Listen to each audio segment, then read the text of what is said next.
सबसे पहले कैजिंड या काजिंद भी कहा जाता है, हिंदी में जब लिखा रहता है तो काजिंद ही लिखा रहता है। इसका 2024 का भी आयोजन किया गया है। ये एक सैन्य अभ्यास है जो कि भारत और कजाकिस्तान के बीच में होता है।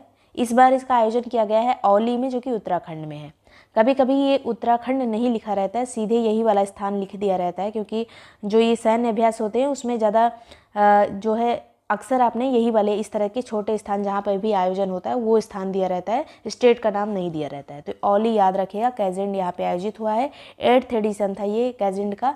यूपीपी से सारों यारों में स्टेटमेंट वाइज जब क्वेश्चन बनता है तो उसमें एडिशन पूछ लिया जाता है, सबका नहीं पूछा जाता है, लेकिन जो बहुत रिसेंट में हुआ रहता है कोई सैन्य अभ्यास तो उसका पूछ लेते हैं। तो ये अभी सितंबर से अक्टूबर के बीच में हुआ, डेट इंपॉर्टेंट नहीं है, बस इतना याद रखिएगा। औली में हुआ है, उत्तराखंड में, भारत और कजाकिस्तान के बीच में। दादा साहब फाल्के पुरस्कार किसको दिया गया है? तो मिथुन चक्रवर्ती को दिया गया है। 1969 से इसकी शुरुआत हुई थी। पहला अवार्ड जो दिया गया था वो देविका रानी को दिया गया था। अब इस अवार्ड के बारे में जो कुछ अवार्ड है उसमें आपको पता होना चाहिए इसकी शुरुआत कब हुई, पहला अवार्ड किसको मिला।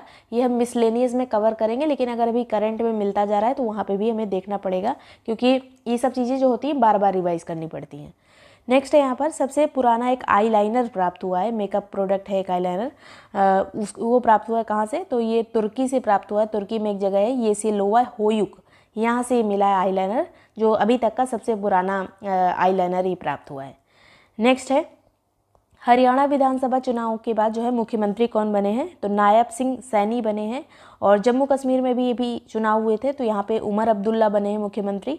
और यहाँ पर विधानसभा सीटें ज़्यादा इंपॉर्टेंट होती हैं जब रिसेंट में चुनाव हुआ रहता है। तो हरियाणा में विधानसभा की सीटें हैं 90 और जम्मू कश्मीर में विधानसभा की सीटें हैं 114, जिसमें से 90 के लिए चुनाव हुए हैं, बाकी पीओके वाले में आती हैं, तो बाकी का पीओके में जाता है और 90 में चुनाव हुए हैं। तो ये याद रखिएगा, दोनों में 90 सीटों के चुनाव हुए हैं। और ये सब चुनाव वगैरह में जो जितने भी स्टेट वगैरह हैं उसके लोकसभा सीटें, राज्यसभा सीटें कहाँ कितनी हैं, ज़्यादातर राज्यसभा पूछा जाता है, राज्यसभा में सीटें कहाँ पे कितनी हैं।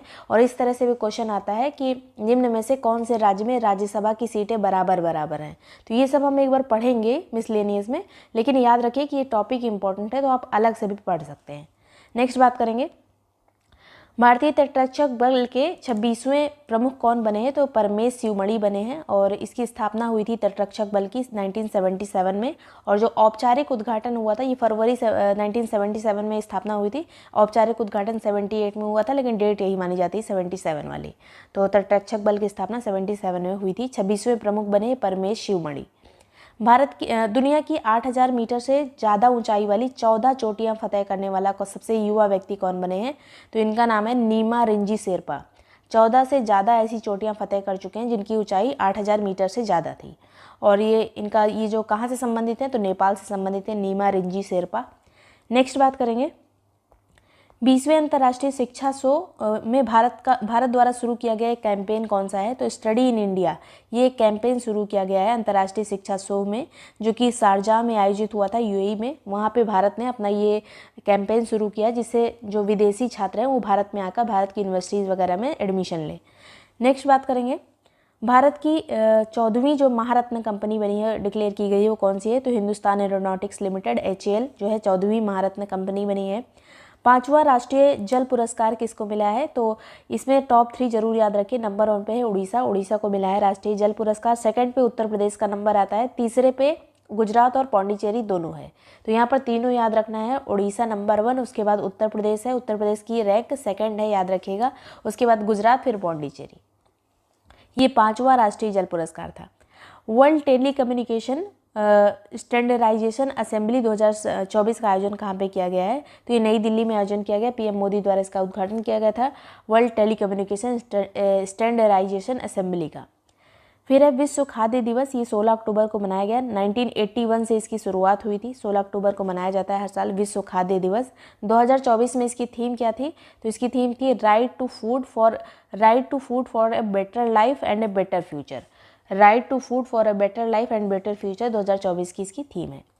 नेक्स्ट बात करेंगे, हाल ही में महाराष्ट्र झारखंड में चुनाव की घोषणा की गई है। यहाँ पर विधानसभा की सीटें क्रमशः कितनी हैं? तो महाराष्ट्र में 288 सीट है विधानसभा की, और झारखंड में 81 है। दोनों सीटें याद रखिएगा, सीटें बहुत पूछी जाती हैं एग्जाम में। अगर कोई रिसेंट चुनाव हुआ रहता है विधानसभा का तो वहाँ की विधानसभा की सीटें ही पूछी जाती हैं, और वैसे ज़्यादातर जो पूछा जाता है वो राज्यसभा की सीटें, लोकसभा की सीटें वैसे आती हैं। चुनाव वाले में ये वाली सीटें पूछी जाती है, विधानसभा वाली।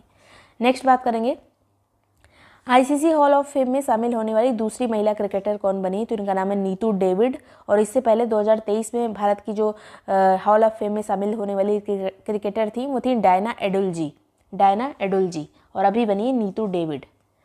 नेक्स्ट है, world rapid chess master cup 2024 किसने जीता है? तो अर्जुन एरिगेसी ने जीता है। किस राज्य से संबंधित है अर्जुन एरिगेसी? तो तेलंगाना से संबंधित है। World rapid chess master cup इन्होंने जीता है, जिसमें जल्दी जल्दी चेस की चालें चलनी होती है, वो वाला होता है रैपिड चेस। नेक्स्ट बात करेंगे, भारतीय साइबर अपराध समन्वय केंद्र का ब्रांड एम्बेसडर कौन बना है? तो इनका नाम है रश्मिका मंदाना बनी है। एक्ट्रेस रश्मिका मंदाना जो है भारतीय साइबर अपराध समन्वय केंद्र की ब्रांड एम्बेसडर बनी है। 12वां सुल्तान जोहर हॉकी कप अभी टूर्नामेंट जो हुआ उसमें विजेता कौन रहा? तो ब्रिटेन इसका विजेता रहा, उप विजेता रहा ऑस्ट्रेलिया। भारत को कांस्य पदक मिला, मतलब 3rd नंबर पे भारत रहा था। और इसका आयोजन कहाँ पे हुआ था? तो मलेशिया में इसका आयोजन होता है सुल्तान जोहर कप का। ये एक हॉकी का टूर्नामेंट है। अगर पूछ लिया जाए अलग से कि सुल्तान जोहर कप किससे संबंधित है, तो हॉकी से संबंधित है, और ब्रिटेन इसका विजेता रहा है इस बार। नेक्स्ट है, इन्वायरमेंटशिप इंडेक्स प्लेटफॉर्म पर लिस्ट होने वाला भारत का पहला बंदरगाह कौन बना है? जो इन्वायरमेंटशिप इंडेक्स में लिस्टिंग इसकी हो गई है, तो मोरमुगाओ बंदरगाह जो कि गोवा का बंदरगाह है, तो ये जो है इसमें लिस्टिंग इसकी हो गई है इन्वायरमेंटशिप इंडेक्स में। नाटो के महासचिव कौन बने? तो मार्क रूट बने हैं। नाटो का गठन कब हुआ था? तो 4 अप्रैल 1949 में हुआ था। मुख्यालय ब्रुसेल्स बेल्जियम में। नॉर्थ अटलांटिक ट्रीटी ऑर्गेनाइजेशन इसका फुल फॉर्म होता है, और इसका 32वां सदस्य अभी बना था स्वीडन। 3 अक्टूबर 2024 को 5 भाषाओं को शास्त्रीय भाषा का दर्जा दिया गया है। 5 अन्य भाषाओं को शास्त्रीय भाषा का दर्जा दिया गया है। अभी इससे पहले जो है 6 पहले से भाषाएं थी शास्त्रीय भाषा, लेकिन अभी 5 और हो गई हैं, मराठी, बंगाली, असमिया, पाली और प्राकृत। एकदम याद रखिएगा, बहुत इंपॉर्टेंट क्वेश्चन है ये, और इस तरह के क्वेश्चन एकदम आयोग के फेवरेट होते हैं। अगर रिसेंट में ऐसा कुछ हुआ होता है तो ज़रूर एग्जाम में आ जाता है। जैसे शास्त्रीय भाषाएं तो पूछी ही जाती हैं, जो 8वीं अनुसूची में जो भाषाएं हैं उसमें कौन सी कब शामिल की गई, इस तरह से भी क्वेश्चन आते हैं, कई बार रिपीट कर चुके हैं, तो ये वाला भी आ सकता है क्वेश्चन। मराठी, बंगाली, असमिया, पाली और प्राकृत जो है ये अभी शास्त्रीय भाषाओं का दर्जा इनको मिला है। इससे पहले 6 भाषाएं थी। तमिल, जिसको 2004 में सबसे पहले तमिल ही शास्त्रीय भाषा बनी थी 2004 में। उसके बाद संस्कृत जो है 2005 में बनी थी। तेलुगु और कन्नड़ इसको 2008 में शास्त्रीय भाषा का दर्जा दिया गया था। मलयालम को 2013 में, उड़िया को 2014 में। ये क्वेश्चन प्रीवियस ईयर में पूछा जा चुका है, तब इसने इतने में से ही केवल क्वेश्चन आया था मैचिंग में। अब इसमें से क्वेश्चन आ सकता है कि निम्न में से कौन सी भाषा है जिसको शास्त्रीय भाषा का दर्जा नहीं दिया गया है अभी रिसेंट में, इस तरह का क्वेश्चन अब बन सकता है। नेक्स्ट बात करेंगे, समुद्री डिकार्बोनाइजेशन सम्मेलन अभी संपन्न हुआ कहाँ पे? तो ये नई दिल्ली में ये सम्मेलन हुआ है। समुद्री डिकार्बोनाइजेशन सम्मेलन नई दिल्ली में आयोजित हुआ। देश के पहले लेखक गांव का लोकार्पण कहाँ किया गया है? तो थानो गांव में किया गया है। थानो गांव कहाँ है? उत्तराखंड में। इसको लेखक गांव का दर्जा दिया गया है। यहाँ जाके मतलब ऐसा इन्वायरमेंट है यहाँ का कि लेखक जाके अपनी कृतियाँ अच्छे से लिख सकते हैं, इनको ऐसा इन्वायरमेंट प्रोवाइड हो रहा है वहाँ पे, मतलब नेचुरल ब्यूटी वगैरह कुछ ऐसे अच्छा सा बनाया गया होगा। नेक्स्ट बात करेंगे, तटीय सुरक्षा अभ्यास सागर कवच का आयोजन किया गया है। गुजरात और जो दमन दीव वाला तट है वहाँ पर इसका आयोजन किया गया है सागर कवच का, और ये जो है भारतीय तटरक्षक बल के द्वारा इसका आयोजन किया गया है सागर कवच का। नेक्स्ट बात करेंगे, हाल ही में राष्ट्रपति द्रौपदी मुर्मू को किस देश में राजनीति विज्ञान की मानद डॉक्टरेट उपाधि मिली है? तो अल्जीरिया में मिली है हमारे राष्ट्रपति को राजनीति की मानद उपाधि। अल्जीरिया जो है काफ़ी एरिया में बहुत बड़ा देश है, जो कि अफ्रीका महाद्वीप में स्थित है, उत्तरी क्षेत्र में। नेक्स्ट बात करेंगे, ये सब मैपिंग वगैरह देखते रहिएगा। कोई जैसे देशों के बारे में उसकी सीमाएं वगैरह पूछ ली जाती हैं। अल्जीरिया की सीमा भूमध्य रेखा से भूमध्य सागर से लगती है या नहीं, कमेंट सेक्शन में बताइएगा। नेक्स्ट बात करेंगे, भारत के 91वें मुख्य न्यायाधीश कौन बने हैं? तो न्यायमूर्ति संजीव खन्ना बने 91वें मुख्य न्यायाधीश सुप्रीम कोर्ट के, और ये जो है 8 नवंबर को जब DY चंद्रचूड़ की सेवानिवृत्ति के बाद जो है ये संजीव खन्ना होंगे, 6 महीने के लिए बनेंगे मुख्य न्यायाधीश। 51वें नंबर के हैं ये। नेक्स्ट बात करेंगे, भारत का दूसरा तितली विविधता केंद्र जो है कहाँ पे स्थापित हुआ है? तो काजीरंगा राष्ट्रीय उद्यान में, जो कि असम में है काजीरंगा राष्ट्रीय उद्यान। और इससे पहले पहला जो तितली विविधता केंद्र था वो अरुणाचल में था, नामदफा जो राष्ट्रीय उद्यान है वहाँ पर। नेक्स्ट बात करेंगे, बैलन डियोर 2024 में सर्वश्रेष्ठ पुरुष और सर्वश्रेष्ठ महिला फुटबॉलर का खिताब किसको मिला है? तो रोड्रिगो हर्नांडेज को जो है पुरुषों में सर्वश्रेष्ठ फुटबॉलर जो है इनको नामित किया गया है, रोड्रिगो को, और महिलाओं में एताना बोनोमाती को, जो कि महिलाओं में नंबर 1 पे। दोनों लोग स्पेन के हैं। और क्लब की बात किया जाए तो सर्वश्रेष्ठ पुरुष क्लब है रियल मैड्रिड, और सर्वश्रेष्ठ महिला क्लब जो डिक्लेयर किया गया है वो जो फुटबॉल क्लब है बार्सिलोना, FC बार्सिलोना को जो है महिलाओं में नंबर 1 क्लब माना गया है, और पुरुषों में नंबर 1 क्लब जो है रियल मैड्रिड है। और ये दोनों भी नाम यहाँ पे इम्पोर्टेंट है, पुरुषों में रोड्रिगो और महिलाओं में एताना बोनोमाती। नेक्स्ट बात करेंगे वायु गुणवत्ता सूचकांक में सबसे प्रदूषित शहर विश्व का कौन सा है? तो लाहौर है। नाफेड के लिए जो है नाफेड के लिए MD और CEO कौन बने हैं नए? तो दीपक अग्रवाल बने हैं। नाफेड का फुल फॉर्म है national cooperative marketing federation of India limited, और इसकी स्थापना कब हुई थी नाफेड की? तो 2 अक्टूबर 1958 में इसकी स्थापना हुई थी। मुख्यालय है नई दिल्ली में। नेक्स्ट बात करेंगे world justice project rule of law index 2023 में भारत की रैंक कौन सी है? तो 79 नंबर पे है रूल ऑफ लॉ में भारत, और 142 देशों में भारत जो है 79th रैंक है भारत की। नंबर 1 पे है रूल ऑफ लॉ में डेनमार्क। पहला नंबर याद रखिए जरूर। इस तरह के इंडेक्स में बहुत ज़्यादा तक अंदर तक रैंक नहीं पूछी जाती, बस इतना याद रखिए भारत की रैंक क्या है और नंबर 1 पे कौन है। नेक्स्ट बात करेंगे एशियाई शेरों के लिए वर्धा वन्यजीव अभ्यारण्य का उद्घाटन किया गया है। कहाँ पर? तो गुजरात में किया गया है।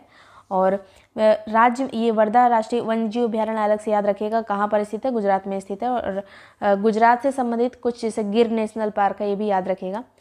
किस राज्य में कैटफिश की प्रजाति एक्सोस्टोमा सेंटियोनोए की खोज की गई है? तो नागालैंड में की गई है। पूछा जा सकता है कि एक्सोस्टोमा सेंटियोनोए ये क्या चीज़ है? तो ये कैटफिश है जिसकी प्रजाति अभी खोजी गई है। कहाँ से? तो नागालैंड से। इस तरह से भी घुमा फिरा के क्वेश्चन आता है। नेक्स्ट बात करेंगे राष्ट्रीय महिला आयोग की अध्यक्ष अभी बनी है विजया रहाटकर, और ये 9वीं अध्यक्ष बनी है विजया रहाटकर, रेखा शर्मा के स्थान पर बनी है। राष्ट्रीय महिला आयोग की स्थापना कब हुई थी? तो 1992 में हुई थी। 1990 के अधिनियम के थ्रू हुई थी। अधिनियम अगर पूछा जाएगा तो 1990 के अधिनियम से, और स्थापना कब हुई इस आयोग की? तो 1992 में। नेक्स्ट बात करेंगे विटनेस किसकी आत्मकथा है? अभी बहुत काफ़ी चर्चा में रही थी, कई सारी कंट्रोवर्सी में भी रही थी। तो साक्षी मलिक की है, इस पर बहुत चर्चाएं हुई थी रिसेंट में। इस याद रखिएगा विटनेस किसकी आत्मकथा है? साक्षी मलिक की। और मिस इंडिया 2024 कौन जीता है? तो निकिता पोरवाल, जो फेमिना मिस इंडिया होता है, जो उसके बाद मिस वर्ल्ड में जाता है, मतलब ये अब मिस वर्ल्ड में जाएंगी। तो ये भारतीय मिस इंडिया बनी है निकिता पोरवाल, उज्जैन की है, मध्य प्रदेश की। यहाँ पे शहर और राज्य पूछ लिया जाता है इस तरह के लोगों का। नेक्स्ट बात करेंगे ग्लोबल हंगर इंडेक्स 2024 आया है, इसमें भारत की रैंक क्या है? तो 105 रैंक है भारत की 127 देशों में। स्कोर है भारत का 27.3। सीरियस कंडीशन में रखा गया है भारत को, भूखमरी वाली सीरियस जो कंडीशन होती है, इस वाले इंडेक्स को बहुत ज़्यादा इंडिया मानता नहीं है। ईरानी ट्रॉफी 2024 जो है ये इसमें कौन विजेता रहा? तो मुंबई विजेता रहा, उप विजेता रहा रेस्ट ऑफ इंडिया, यानी शेष भारत। इसमें इस तरह की टीमें इसमें बनाई जाती हैं ब्लू वाइट करके ऐसे।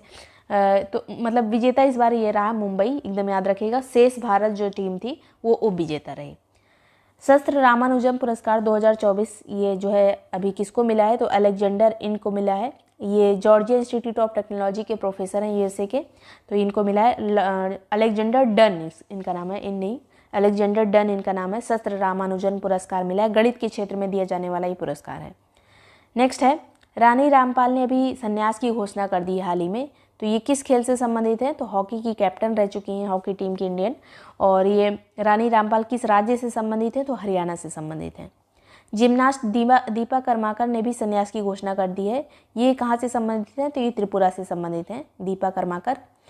फिर है 4th ISSF junior world championship में भारत का स्थान कौन सा रहा? तो पहले नंबर पे रहा है ISSF जूनियर चैंपियनशिप में भारत, और भारत ने जो है 24 पदक टोटल जीते हैं, जिसमें से 13 स्वर्ण हैं।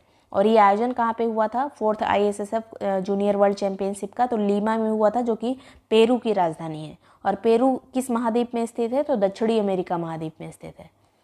नेक्स्ट बात करेंगे पद्म भूषण इनको मिल चुका था। डॉक्टर वेणुगोपाल का निधन हो गया। ये किस क्षेत्र से संबंधित थे? तो मेडिसिन से संबंधित थे वेणुगोपाल, और हार्ट वाली जो डिजीजेस है उससे संबंधित थे। भारत का पहला पेसमेकर इन्होंने ही लगाया था, पहला हार्ट ट्रांसप्लांट भी इन्होंने ही किया था। तो वेणुगोपाल बहुत इंपॉर्टेंट यहाँ पे नाम है, मेडिसिन से संबंधित है। पूछा जा सकता है किस लिए प्रसिद्ध थे? तो पेसमेकर और हार्ट ट्रांसप्लांट के लिए। नेक्स्ट बात करेंगे, आईफा पुरस्कार 2024 में बेस्ट फिल्म का अवार्ड किसको दिया गया है? तो एनिमल को, और बेस्ट एक्टर का शाहरुख खान को जवान के लिए, और बेस्ट एक्ट्रेस का पुरस्कार दिया गया है रानी मुखर्जी को मिसेस चैटर्जी वर्सेस नॉर्वे जो फिल्म है इनकी उसके लिए।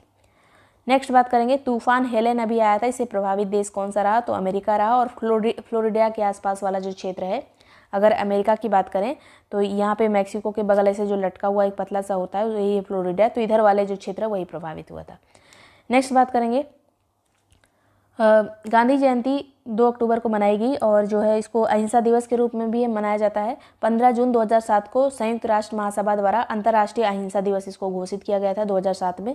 और ये जो है कौन से नंबर की जयंती थी पूछा जा सकता है? तो 2024 में 155वीं गांधी जयंती मनाई गई। नेक्स्ट है, ICC women's T20 world cup 2024 का विनर कौन रहा? तो न्यूजीलैंड पहली बार ये विनर बना है T20 वर्ल्ड कप का। वुमेन्स T20 वर्ल्ड कप का विनर न्यूजीलैंड बना है। रनर अप रहा साउथ अफ्रीका, और इसका आयोजन कहाँ किया गया था? तो यूएई में इसका आयोजन किया गया था ICC women's T20 world cup का। पहले ये बांग्लादेश में आयोजित होने वाला था, लेकिन वहाँ पे जो कंडीशन सही नहीं थी तो अब यूएई में आयोजित हुआ था। नेक्स्ट बात करेंगे, टेस्ट क्रिकेट में 9000 रन बनाने वाले चौथे क्रिकेटर कौन बन गए हैं? तो विराट कोहली ने रिसेंट में भी 9000 रन टेस्ट क्रिकेट में पूरे किए हैं। इंडोनेशिया के नए राष्ट्रपति कौन बने हैं? तो प्राबोवो सुबियांतो हैं, और जोको विडोडो के स्थान पर बने हैं इंडोनेशिया के राष्ट्रपति कौन बने हैं? Prabowo Subianto. नाम याद रखिएगा, इंपॉर्टेंट है, क्योंकि नए राष्ट्रपति जब हमारे आसपास के कंट्रीज़ के बनते हैं तो इंपॉर्टेंट हो जाता है। और वैसे भी राष्ट्रपतियों से क्वेश्चन अगर चेंज होते हैं तो पूछा जाता है। वियतनाम के राष्ट्रपति कौन बने हैं? तो लुओंग क्वोंग बने हैं, लुओंग क्वोंग। ये सब हमारे बहुत दूर नहीं, हमारी जो साउथ वाली जो पॉलिसी है, साउथ ईस्ट वाली पॉलिसी, उसके तहत ये सब देश आ जाते हैं, इसलिए इम्पोर्टेंट है। आसियान वगैरह में भी आ जाते हैं, तो इसलिए भी इम्पोर्टेंट रहेगा, ये याद रखिएगा। नेक्स्ट है, विश्व पोलियो दिवस कब मनाया जाता है? तो 24 अक्टूबर को मनाते हैं। इसका थीम था इस बार 2024 का, a global mission to reach every child, a global mission to reach every child. WHO द्वारा हाल ही में मलेरिया मुक्त देश किसको डिक्लेयर किया गया है? तो मिस्र को, यानी इजिप्ट को, और टोटल अब 44वां ये कंट्री बन गया जो मलेरिया से मुक्त हुआ है। सबसे ज़्यादा मलेरिया के मामले जो है अफ्रीका में ही मतलब आते हैं सामने, और अफ्रीका का ही देश है मिस्र जिसको मलेरिया मुक्त घोषित किया गया है। भारत के पहले टाइफाइड टीके का नाम क्या रखा गया है? तो इसका नाम है जाइवैक TCV। जाइवैक TCV याद रखिएगा, बहुत इंपॉर्टेंट है ये question, Zyvac TCV। World Green Economy Summit 2024 का आयोजन किया गया है कहाँ पे? अभी रिसेंट में तो यूएई में किया गया है, दुबई में, वर्ल्ड ग्रीन इकोनॉमी समिट का। चागोस द्वीप को कौन सा द्वीप किसको सौंप रहा है? मतलब हाल ही में जो है, अभी तक चागोस द्वीप जो है ब्रिटेन के कब्जे में था, अब ब्रिटेन इसको मॉरिशस को सौंप रहा है।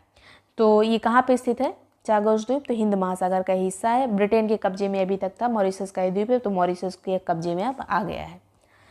नेक्स्ट बात करेंगे, अर्थशास्त्र का नोबल 2024 अभी किसको मिला? तो नोबल प्राइजेस की घोषणा की जा चुकी है 2024 की, तो डेरेन सिमन और जेम्स रॉबिन्सन को मिला है। डेरेन सिमन, 3 लोग को मिला है, डेरेन सिमन, रॉबिन्सन, ऐसे याद रखिएगा। अर्थशास्त्र का नोबल किसको मिला है? डेरेन सिमन और रॉबिन्सन को। संस्थाएं कैसे चलती हैं, कैसे समृद्धि उनसे होती है किसी भी देश की, तो इस तरह के रिसर्च पे आधारित है ये वाला नोबल, अर्थशास्त्र वाला। फिजिक्स का नोबल किसको मिला? तो हॉपफील्ड और हिंटन, ऐसे बस याद रखिए, हॉपफील्ड को और हिंटन को मिला है, 2 लोग को, हॉपफील्ड और हिंटन को मिला है फिजिक्स का Nobel. Machine learning with artificial neural networks के क्षेत्र में काम करने के लिए मिला है। Machine learning with artificial neural networks के लिए मिला है फिजिक्स का नोबल हॉपफील्ड और हिंटन को। नेक्स्ट है यहाँ पर केमिस्ट्री का नोबल किसको मिला है? तो डेविड बेकर को कंप्यूटेशनल प्रोटीन डिज़ाइन के लिए, और डेमिस हस्बिस और जॉन जम्पर, डेमिस और जम्पर को मिला है, और यहाँ पर डेविड बेकर को मिला है। सब प्रोटीन से ही संबंधित है, प्रोटीन स्ट्रक्चर प्रेडिक्शन के लिए इन दोनों लोग को मिला है, और इनको प्रोटीन डिज़ाइन के लिए। तो ये तीनों नाम इंपॉर्टेंट है केमिस्ट्री के नोबेल के लिए, डेविड बेकर हो गए, हस्बिस हो गए और जम्पर हो गए। नेक्स्ट बात करेंगे, मेडिसिन का नोबेल किसको मिला है? तो विक्टर एम्ब्रोस को मिला है और गैरी रूपकुट को मिला है। विक्टर और गैरी को मेडिसिन के क्षेत्र में मिला है। किस चीज़ के लिए? तो discovery of micro RNA and its role in post transcriptional, मतलब माइक्रो आरएनए से संबंधित है। ये जो मेडिसिन वाला पुरस्कार है एम्ब्रोस को मिला है, विक्टर एम्ब्रोस को और गैरी को, विक्टर और गैरी को मिला है, याद रखिएगा। साहित्य वाला नोबेल किसको मिला है तो हांगकांग, हांगकांग नहीं है, ये देश का नाम नहीं है, हांगकांग है, साउथ कोरिया की है ये हांगकांग, जिनको मिला है पोएटिक प्रोज के लिए ये अवार्ड मिला है। ये साहित्य वाला और पीस वाला, इसमें कंट्री का नाम भी पूछ लिया जाता है कि साहित्य वाला जो पुरस्कार मिला है हांगकांग को, ये किस देश से संबंधित है, तो ये साउथ कोरिया से संबंधित है। फिर पीस वाला नोबेल किसको मिला है तो ये निहान हिडांक्यो को मिला है, निहान हिडांक्यो को, जो कि जापान से संबंधित है, इनको पीस के क्षेत्र में मिला है शांति वाला पुरस्कार। नेक्स्ट बात करेंगे, WHO ने ट्रकोमा उन्मूलन के लिए भी हाल ही में किस देश को सम्मानित किया है तो भारत को सम्मानित किया गया है ट्रकोमा उन्मूलन के लिए। ट्रकोमा आँखों की एक बीमारी है, तो उसके लिए भारत को सम्मानित किया गया उन्मूलन के हेतु। नेक्स्ट बात करेंगे, प्रसिद्ध उद्योगपति रतन टाटा जी का हाल ही में निधन हो गया। कब हुआ था, ये डेट बहुत इंपॉर्टेंट है, 9 अक्टूबर 1924 को इनका निधन हो गया। इनको कौन कौन से पुरस्कार मिल चुके थे जो भारत से संबंधित है प्रमुख, तो सन 2000 में इनको पद्म भूषण मिला था, सन 2008 में पद्म विभूषण मिला था।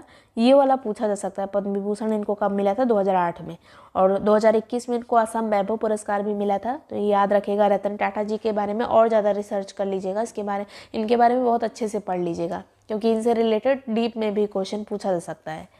नेक्स्ट बात करेंगे, टेनिस खिलाड़ी राफेल नडाल ने भी संन्यास की घोषणा की है, तो ये किस देश से संबंधित है, ये स्पेन से संबंधित है राफेल नडाल। इनने जो है 22 ग्रैंड स्लैम टोटल जीते हैं, 2 ऑस्ट्रेलियन ओपन जीता है, 14 फ्रेंच ओपन जीता है, 2 विंबलडन, 4 US ओपन। अभी तक 14 फ्रेंच ओपन किसी ने भी नहीं जीता है, इन्होंने 14 जो है फ्रेंच ओपन जीता है। स्पेन के हैं राफेल नडाल। 38वें राष्ट्रीय खेलों का आयोजन कहाँ पे होगा तो उत्तराखंड में होगा, जनवरी में 2025 में होगा ये। 37वें खेलों का आयोजन कहाँ पे हुआ था राष्ट्रीय खेलों का, तो गोवा में हुआ था। इसमें पहले नंबर पे कौन था, पहली रैंक किसकी थी, महाराष्ट्र की थी। अगला आयोजन कहाँ पे होगा, उत्तराखंड में होगा। तो ये सबसे पहले जलवायु पर संयुक्त राष्ट्र की COP29 बैठक हुई है, ये कहाँ पे आयोजित की गई तो बाकू में आयोजित की गई, जो कि अजरबैजान की राजधानी है। और अब देखिए, अब तो आपको डेट भी पढ़ना पड़ेगा, जिस तरह के अभी क्वेश्चन बने थे UPPCS में, तो अब डेट भी ध्यान में रखिएगा, डेट बहुत पूछी गई थी इस एग्ज़ाम में। तो COP29 की बैठक जो है बाकू में हुई है 11 नवंबर से 22 नवंबर के बीच में। अगर आपको एग्जैक्ट डेट नहीं याद है तो मंथ याद रखिएगा जरूर, नवंबर में बैठक हुई है COP29 की, कहाँ पर, बाकू में ही बैठक हुई है। नेक्स्ट यहाँ पे बात करेंगे डेविस कप की। डेविस कप जो है टेनिस का कप है ये, इसके विजेता कौन सा देश रहा तो इटली इसका विजेता रहा, वो विजेता रहा नीदरलैंड। नीदरलैंड को हराया है किसने, इटली ने, इटली विजेता रहा। और ये टेनिस के ही जैसे डेविस कप होता है ये मेल वाला होता है, उसी तरह महिला टेनिस का कप होता है बिली जीन कप भी टेनिस का ही कप है जो फीमेल्स के द्वारा खेला जाता है। इसका विजेता भी इटली रहा है, तो इटली विजेता रहा है डेविस कप का, ज़्यादा इंपॉर्टेंट डेविस कप है, और इसका उपविजेता Netherlands. Climate change performance index 2025 जारी किया, इसमें भारत का स्थान क्या है तो 10वां स्थान है भारत का। 3 अंक की गिरावट आई है इसमें, 2024 में भारत का स्थान था 7वां, अभी 10वां हो गया है।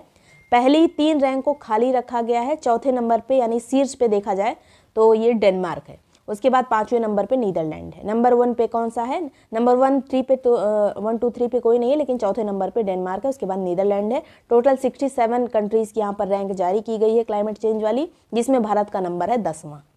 और यहाँ पर एक कुछ और चीज़ इसमें बताई गई है इस इंडेक्स में कि भारत की प्रति व्यक्ति कार्बन डाइऑक्साइड उत्सर्जन की दर कितनी है तो 2.9 टन है, जो कि वैश्विक दर जो है 6.6 टन से कम है, काफ़ी कम है। 2.9 टन है भारत की CO2 की जो उत्सर्जन दर है, और वैसे है 6.6। और ये जो है COP29 के जो ये बैठक हुई थी उसी दौरान ये घोषणा की गई थी।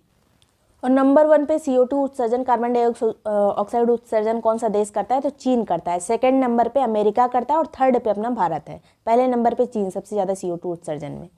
नेक्स्ट बात करेंगे, देश के पहले संविधान संग्रहालय का उद्घाटन कहाँ पे किया गया है तो सोनीपत में किया गया है, हरियाणा में संविधान संग्रहालय का उद्घाटन। नेक्स्ट है नवंबर 2024 में भारत के CAG कौन बने तो के संजय मूर्ति बने गिरीश चंद्र मुर्मू के स्थान पर। और ये जो CAG का पद होता है संविधान के भाग 5 में दिया हुआ है, आर्टिकल नंबर 148 से 151 के बीच में। अगर एक ही आर्टिकल उसमें आता तो ज़्यादातर आर्टिकल 148 लिखा रहता है, लेकिन इसका मतलब यहाँ से लेकर यहाँ तक इसके CAG के बारे में है। नेक्स्ट है बुकर प्राइज़ 2024 कौन जीता है तो सामंथा हार्वे जो है बुकर प्राइज़ इन्होंने जीता है। और इनकी बुक के लिए जिसका नाम है ऑर्बिटल। ऑर्बिटल किसकी बुक है पूछा जा सकता है, तो सामंथा हार्वे की, जिसके लिए इनको बुकर प्राइज़ मिला है। बुकर प्राइज़ वो प्राइज़ होता है जिसमें मतलब अंग्रेजी भाषा में जो पुस्तकें लिखी जाती हैं, जो यूके आयरलैंड में रिलीज़ होती, मतलब वहाँ पे जो है प्रकाशित की जाती हैं और इंग्लिश में ही होती हैं। ये सामंथा हार्वे की ऑर्बिटल जो है इस पुस्तक, इसको मिला है बुकर प्राइज़। इसके अलावा इंटरनेशनल बुकर प्राइज़ जो है मई में दिया गया था, तो ये मिला था जेनी एर्पेनबेक को। ये जो इंटरनेशनल बुकर प्राइज़ होता है, इसको किसी भी भाषा में लिखा जा सकता है, लेकिन उसका जो है अंग्रेजी अनुवाद होना ज़रूरी है और उसको जो है प्रकाशित होना चाहिए यूके या आयरलैंड में, उसके अंग्रेजी अनुवाद को। तो कैरोस जो है इनकी पुस्तक का नाम है, जर्मनी की है ये जेनी एर्पेनबेक, और इसका पुस्तक का अनुवाद किसने किया अंग्रेजी भाषा में, तो माइकल हॉफमैन ने किया है। ये जर्मन पुस्तक है कैरोस, जिसको जेनी एर्पेनबेक ने लिखा है। इसके लिए इनको इंटरनेशनल बुकर प्राइज़ मिला था। और बुकर प्राइज़ नवंबर में किसको मिला है, सामंथा हार्वे को, ऑर्बिटल के लिए। नेक्स्ट है ऑस्कर 2025 के लिए भारत की तरफ से जो शॉर्ट फिल्म की एंट्री हुई थी, वो कौन सी शॉर्ट फिल्म थी, तो sunflowers were the first ones to know, ये जो है भारत की तरफ से शॉर्ट फिल्म एंट्री थी। और वैसे जो एंट्री थी फिल्म की लापता लेडीज़ थी, अब बाहर हो गई है। नेक्स्ट बात करेंगे राष्ट्रीय संविधान दिवस किस दिन मनाते हैं, तो 26 नवंबर को मनाया जाता है। 75 साल अब इसके पूरे हो गए हैं और इस दिन जो है हमारा संविधान कंप्लीट हो गया था 1950 में, 1949 में कंप्लीट हो गया था। 26 नवंबर 1949 में कंप्लीट हो गया था। उसके बाद 26 जनवरी 1950 को हमारा संविधान जो है लागू हुआ था। नेक्स्ट बात करेंगे, यहाँ पर संविधान दिवस मनाने की शुरुआत 2015 से की गई थी। भारत में सबसे बड़ा दुग्ध उत्पादक राज्य कौन सा है, अभी जो सांख्यिकी आई है 2024 वाली, उसमें जो है उत्तर प्रदेश नंबर 1 पे है दुग्ध उत्पादन में। उत्तर प्रदेश का कितना शेयर है दुग्ध उत्पादन में टोटल भारत में, तो 16.21%। सेकंड नंबर पे राजस्थान आता है, थर्ड पे मध्य प्रदेश आता है।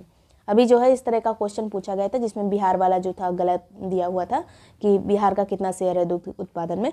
नेक्स्ट बात करेंगे टोटल भारत में कितना मिल्क उत्पादन यहाँ पर हुआ है 2024 में, तो 240 मिलियन टन। इसके अलावा 3 चीज़ और इसमें दी गई है, जैसे अंडा उत्पादन में नंबर 1 पे कौन है, तो आंध्र प्रदेश है, सेकंड पे तमिलनाडु है। मांस उत्पादन में नंबर 1 पे पश्चिम बंगाल है, सेकंड पे उत्तर प्रदेश है, याद रखिएगा। मांस उत्पादन में उत्तर प्रदेश का दूसरा नंबर है, पहले नंबर पे पश्चिम बंगाल है, फिर महाराष्ट्र है। ऊन उत्पादन में नंबर 1 पे राजस्थान है, उसके बाद जम्मू कश्मीर है, फिर गुजरात है। ऊन में नंबर 1 पे राजस्थान है। अगला बात करेंगे नेशनल प्रेस डे, ये किस दिन मनाया गया, तो 16 नवंबर को मनाया गया। डेज बहुत पूछे गए थे इस बार और ये आगे भी पूछे जा सकते हैं। तो 16 नवंबर को मनाया गया था, उसको अरेंज करने को आया था डेज को, तो उस तरह से याद कर लीजिए। अब आगे भी पूछा जा सकता है, कुछ भी अब पूछा जा सकता है, तो सब कुछ पढ़ना है।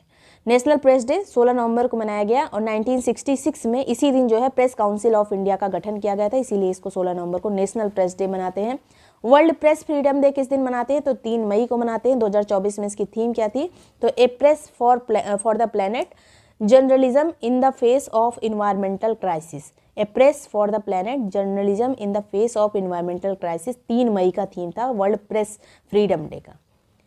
नेक्स्ट बात करेंगे विश्व विरासत सप्ताह 2024 कब से कब तक मनाया गया, तो ये जो है 19 नवंबर से 25 नवंबर के बीच में जो है ये वीक मनाया गया, विश्व विरासत सप्ताह 2024। इसके अलावा वर्ल्ड हेरिटेज डे यानी विश्व विरासत दिवस किस दिन मनाते हैं, तो 18 अप्रैल को मनाया जाता है। ये भी क्वेश्चन पूछा गया था इस बार। अगला है यहाँ पर फिक्की जो है federation of Indian chambers of commerce and industry, इसके जो अध्यक्ष बने नए कौन बने, तो हर्षवर्धन अग्रवाल बने हैं। फिक्की की स्थापना 1927 में हुई थी, नई दिल्ली में हेडक्वार्टर है इसका। नेक्स्ट यहाँ पर स्थापना याद रखिएगा 1927। अगला है 15वां जो वज्र प्रहार है, वज्र प्रहार एक्सरसाइज है 2024, ये भारत और अमेरिका के बीच में आयोजित की जाती है। 15वें नंबर की भी आयोजित की गई है 2 नवंबर से 22 नवंबर के बीच में। अब डेट बहुत इंपॉर्टेंट है, सारी एक्सरसाइज की डेट मैच करने को आई थी एग्जाम में, तो याद रखिएगा नवंबर में हुआ था वज्र प्रहार 15वें नंबर वाला, और इसका आयोजन अमेरिका में किया गया था। पद्म भूषण सम्मानित शारदा सिन्हा का निधन हो गया, अभी रिसेंटली ही हुआ है। बहुत फेमस लोक गायिका थी बिहार की, तो इनका जो है 5 नवंबर को निधन हो गया। अब ऐसे जब विभूतियाँ किसी का निधन होता है तो वो भी मैचिंग में मतलब क्रोनोलॉजी में पूछा जा सकता है कि कब मतलब कौन सी घटना पहले हुई फिर कौन सी हुई, तो इसको अरेंज करने को आ सकता है। तो उसमें याद रखिएगा निधन इनका 5 नवंबर को हुआ है, नवंबर में हुआ है इनका निधन। पद्म विभूषण इनको कब मिला था, तो 2018 में मिला था। आगे बात करेंगे लकड़ी से बना पहला उपग्रह जिसका नाम है लिग्नोसैट, इसको किसने लॉन्च किया है, तो ये जापान ने लॉन्च किया है। जापान ने लॉन्च किया, लेकिन स्पेस एक्स के एक रॉकेट से इसको लॉन्च किया गया है। लकड़ी का बना हुआ है लिग्नोसैट। पहला एशियाई बौद्ध शिखर सम्मेलन ये जो है कहाँ पे आयोजित किया गया, तो नई दिल्ली में आयोजित किया गया 5 से 6 नवंबर के बीच में। थीम इसकी थी the role of Buddhism in strengthening India. पहला एशियाई बौद्ध शिखर सम्मेलन है, नई दिल्ली में आयोजित किया गया है नवंबर में। भारतीय एक्टर जो थाईलैंड के लिए ब्रांड एम्बेसडर बने हैं, इनका नाम क्या है, तो सोनू सूद बने, वहाँ के पर्यटन विभाग के द्वारा इनको जो है बनाया गया है, सोनू सूद। उरुग्वे के राष्ट्रपति कौन बने हैं, तो यामांडू ओरसी बने। यामांडू ओरसी जो हैं उरुग्वे के राष्ट्रपति बने हैं। उरुग्वे जो है ये दक्षिण अमेरिकी देश है और ये मतलब कोस्टल से इसकी सीमा लगती है, समुद्र से सटा हुआ है। नेक्स्ट है 12वें अंतर्राष्ट्रीय पर्यटन मार्ट का आयोजन जो है कहाँ पे किया गया है, तो काजीरंगा में किया गया है, जो कि असम में है। 12वां अंतर्राष्ट्रीय पर्यटन मार्ट यहीं पर आयोजित किया गया है। वर्ल्ड टूरिज्म डे किस दिन मनाते हैं, तो 27 सितंबर को मनाते हैं। और थीम इस बार वर्ल्ड टूरिज्म डे की क्या थी, ये पर्यटन से संबंधित है इसीलिए यहाँ पर डे लिख दिया है।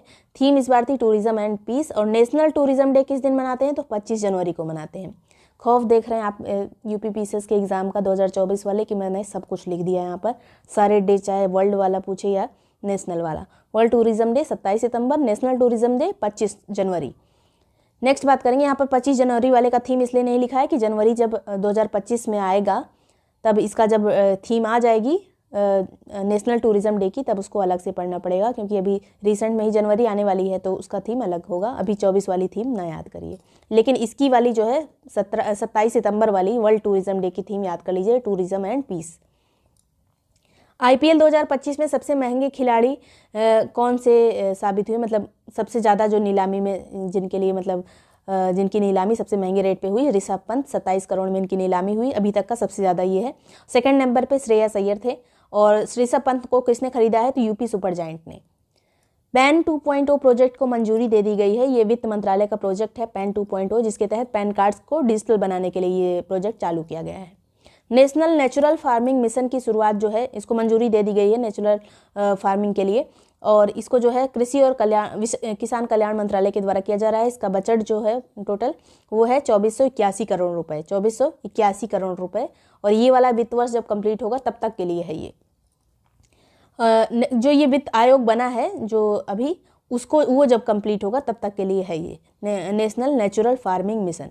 नवंबर में फेंगल एक चक्रवात आया था, जो कि कहाँ आया था, बंगाल की खाड़ी में आया था। तमिलनाडु का तट इससे प्रभावित हुआ था।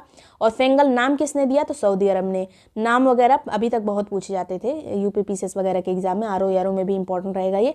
फेंगल चक्रवात जो है नवंबर में आया है, ये भी याद रखिएगा किस मंथ में आया है, नवंबर में, बंगाल की खाड़ी में। इसके अलावा अक्टूबर में भी बंगाल की खाड़ी में एक चक्रवात आया था जिसका नाम था दाना। इसका नाम किसने दिया था, तो कतर ने इसका नाम दिया था।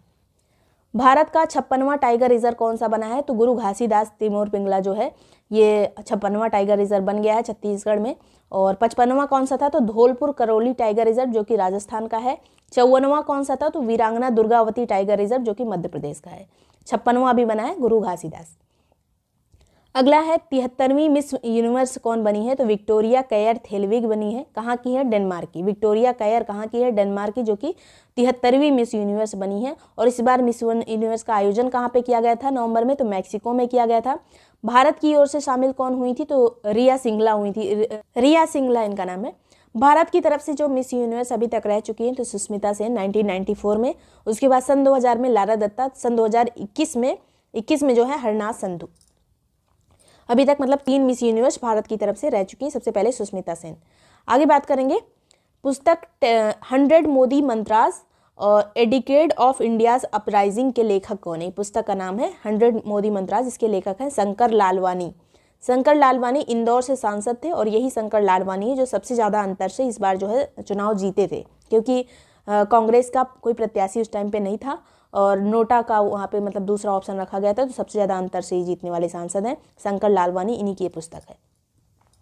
नेक्स्ट है नाइजीरिया का दूसरा सर्वोच्च सम्मान जो है grand Commander of the order of niger से किसको सम्मानित किया गया है, भी तो पीएम मोदी को सम्मानित किया गया है। और इससे पहले केवल एक ही विदेशी को ये सम्मान मिला है नाइजीरिया का, जो कि है महारानी एलिजाबेथ। 1969 में महारानी एलिजाबेथ को मिला था और सेकंड किसी विदेशी को मिला है ये, तो प्रधानमंत्री नरेंद्र मोदी जी को। नेक्स्ट है 19वां G20 शिखर सम्मेलन अभी कहाँ पे आयोजित किया गया, 18 से 19 नवंबर के बीच में, तो ब्राज़ील में आयोजित किया गया है, रियो डी जेनेरियो में, ब्राज़ील के रियो डी जेनेरियो शहर में। और इसके अलावा इसकी थीम क्या थी 2024 की, तो building a just world and sustainable planet, ये इसकी थीम थी इस बार की, building a just world and sustainable planet. इसके अलावा 20वां जो G20 शिखर सम्मेलन होगा 2025 में, वो साउथ अफ्रीका के द्वारा आयोजित किया जाएगा। 2023 का शांति, निशस्त्रीकरण और विकास के लिए इंदिरा गांधी जो पुरस्कार दिया गया है 2023 का, अभी दिया गया है। तो ये जो है 2 लोगों को मिला, डेनियल बरेनबोइम जो कि अर्जेंटीना के हैं और अली अबू अवाद जो कि फिलिस्तीन के हैं। 2 लोगों को मिला है, डेनियल को और अली अबू को। और ये जो है इन दोनों लोगों ने इजराइल फिलिस्तीन शांति के लिए कार्य किया था, तो इसीलिए इंदिरा गांधी पुरस्कार इसको दिया जाता है इंदिरा गांधी ट्रस्ट के द्वारा। नेक्स्ट बात करेंगे, महिला एशियाई चैंपियनशिप 2024 का विनर कौन रहा? तो ये भारत इसका विनर रहा है, रनर अप रहा है चीन। 3rd टाइम जो है ये पुरस्कार जीता है भारत ने। और आयोजन इसका कहाँ पे किया गया था? तो राजगीर में किया गया था, बिहार में। अगला है, संयुक्त राष्ट्र द्वारा क्लाइमेट एडवाइजरी का ग्लोबल ब्रांड एम्बेसडर किसको बनाया गया है? तो पंजाबी रैपर शुभ को बनाया गया है। शुभ जो है क्लाइमेट एडवाइजरी, संयुक्त राष्ट्र के द्वारा क्लाइमेट एडवाइजरी के ग्लोबल ब्रांड एम्बेसडर बने पंजाबी रैपर शुभ।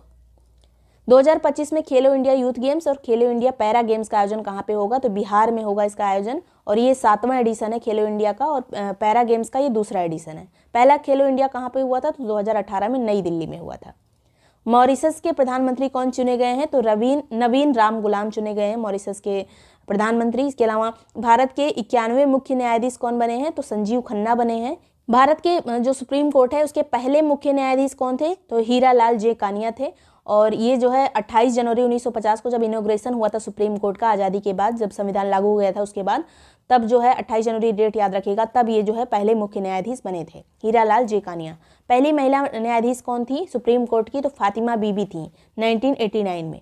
और अभी तक कोई मतलब मुख्य न्यायाधीश नहीं बनी है सुप्रीम कोर्ट की कोई महिला। अब 2027 में नागरत्ना बनने वाली हैं, लेकिन अभी जो है मतलब सबसे एजेड वो हैं, तो वो बन सकती हैं, लेकिन अभी तक कोई मुख्य न्यायाधीश नहीं बनी है सुप्रीम कोर्ट की। केवल महिला न्यायाधीश बनी है, मतलब सुप्रीम कोर्ट तक गई हैं ये फातिमा बीबी जी।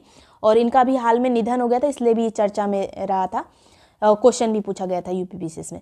और किसी भी हाई कोर्ट की पहली महिला मुख्य न्यायाधीश जो अभी तक बनी है वो है लीला सेठ। सबसे मतलब पहली मुख्य न्यायाधीश की बात करें, हाई कोर्ट की यहाँ पे बात की जा रही है पूरे इंडिया में, तो लीला सेठ बनी थी, हिमाचल प्रदेश की ये हाई कोर्ट की मुख्य न्यायाधीश बनी थी। उसके बाद दिल्ली की भी पहली महिला मुख्य न्यायाधीश लीला सेठ ही थी। आगे बात करेंगे 43वां भारतीय अंतर्राष्ट्रीय व्यापार मेला का आयोजन कहाँ पे किया गया? तो भारत मंडपम नई दिल्ली में किया गया है। 14 से 27 नवंबर के बीच में ये आयोजन किया गया है जो ट्रेड फेयर का। इसका जो है आयोजन कौन करता है? तो भारत व्यापार संवर्धन संगठन यानी ITPO के द्वारा इसका आयोजन किया जाता है। इस बार का थीम था विकसित भारत 2024। 43वां ये संस्करण था, याद रखिएगा। और इस मेले की शुरुआत 1980 से की जा रही है, मतलब 80 से ये आयोजित होता है। 43वां इस बार आयोजित किया गया नई दिल्ली में। नेक्स्ट है बोत्सवाना के राष्ट्रपति कौन बने? तो इनका नाम है डूमा बाको। बोत्सवाना के राष्ट्रपति डूमा बाको। बोत्सवाना एक अफ्रीकन कंट्री है, साउथ में, साउथ अफ्रीका के पास है ये। नेक्स्ट यहाँ पे बात करेंगे मुथलापोजी बंदरगाह के विकास हेतु 177 करोड़ रुपए को मंजूरी दी गई। ये किस राज्य में है ये बंदरगाह मुथलापोजी? तो केरल में है ये बंदरगाह। विनवैक्स एक्सरसाइज 2024 आयोजित की गई। इसका 5वां संस्करण अभी आयोजित हुआ है विनवैक्स का। कहाँ पे? तो अंबाला हरियाणा में आयोजित किया गया है। भारत और वियतनाम का ये सैन्य अभ्यास है विनवैक्स। अमेरिका के 47वें राष्ट्रपति कौन बने हैं? नंबर याद रखिएगा, 47 नंबर के राष्ट्रपति कौन बने हैं? तो डोनाल्ड ट्रंप बने हैं, रिपब्लिकन पार्टी के। और किसको हराया इन्होंने डोनाल्ड ट्रंप ने? तो कमला हैरिस को। और इससे पहले ये मतलब दूसरी बार ये राष्ट्रपति चुने गए, इससे पहले ये 45वें राष्ट्रपति भी रह चुके हैं। और अभी जो है जो इन्होंने किसको मतलब जो बाइडेन के स्थान पर बने हैं Donald Trump. International solar alliance के महानिदेशक कौन बने? तो आशीष खन्ना बने। इंटरनेशनल सोलर अलायंस के महानिदेशक। स्थापना हुई थी सोलर अलायंस की 2015 में COP21 के दौरान। COP21 कहाँ आयोजित हुआ था? तो ये आयोजित हुआ था फ्रांस में। और अभी जो है COP29 कहाँ पे आयोजित हुआ? जो भी हमने पहला क्वेश्चन देखा था इसी वीडियो में, तो वो अजरबैजान बाकू में हुआ था। मतलब अभी नवंबर में पहला वाला क्वेश्चन था यही। तो अजरबैजान बाकू में COP29 आयोजित हुआ। 21 जो है इंपॉर्टेंट है क्योंकि बहुत सारी चीज़ें इसमें हुई थी। 2015 में सोलर अलायंस इसी में बना था, जिसका मुख्यालय कहाँ पे है? तो गुरुग्राम, इंडिया में। पुस्तक रतन टाटा लाइफ के लेखक कौन है? तो थॉमस मैथ्यू। भारत का पहला सेमीकंडक्टर नीति लागू करने वाला राज्य कौन सा है? तो गुजरात ने लागू कर दी है अभी सेमीकंडक्टर नीति को, पहला राज्य ऐसा बना है। ग्रीन शिप इंसेंटिव लागू करने वाला भारत का पहला बंदरगाह कौन सा है? तो मर्मुगांव है, जो कि गोवा का बंदरगाह है। इसके अलावा 2024 में बैलन डी'ओर पुरस्कार जीतने वाली फुटबॉलर कौन सी हैं, तो ये सेकंड टाइम इनको मिला है लगातार। पिछली बार भी 2024 में भी, मतलब इससे पहले 2023 वाला भी इनको ही मिला था, उसके बाद अभी फिर मिला है एताना बोनामाती को, फुटबॉलर हैं ये स्पेन की। इसके अलावा पुरुष फुटबॉलर में जो है रॉड्री को मिला है और ये भी स्पेन के हैं। तो ये जो है बैलन डी'ओर जो है पुरस्कार ये पूछा जाता है।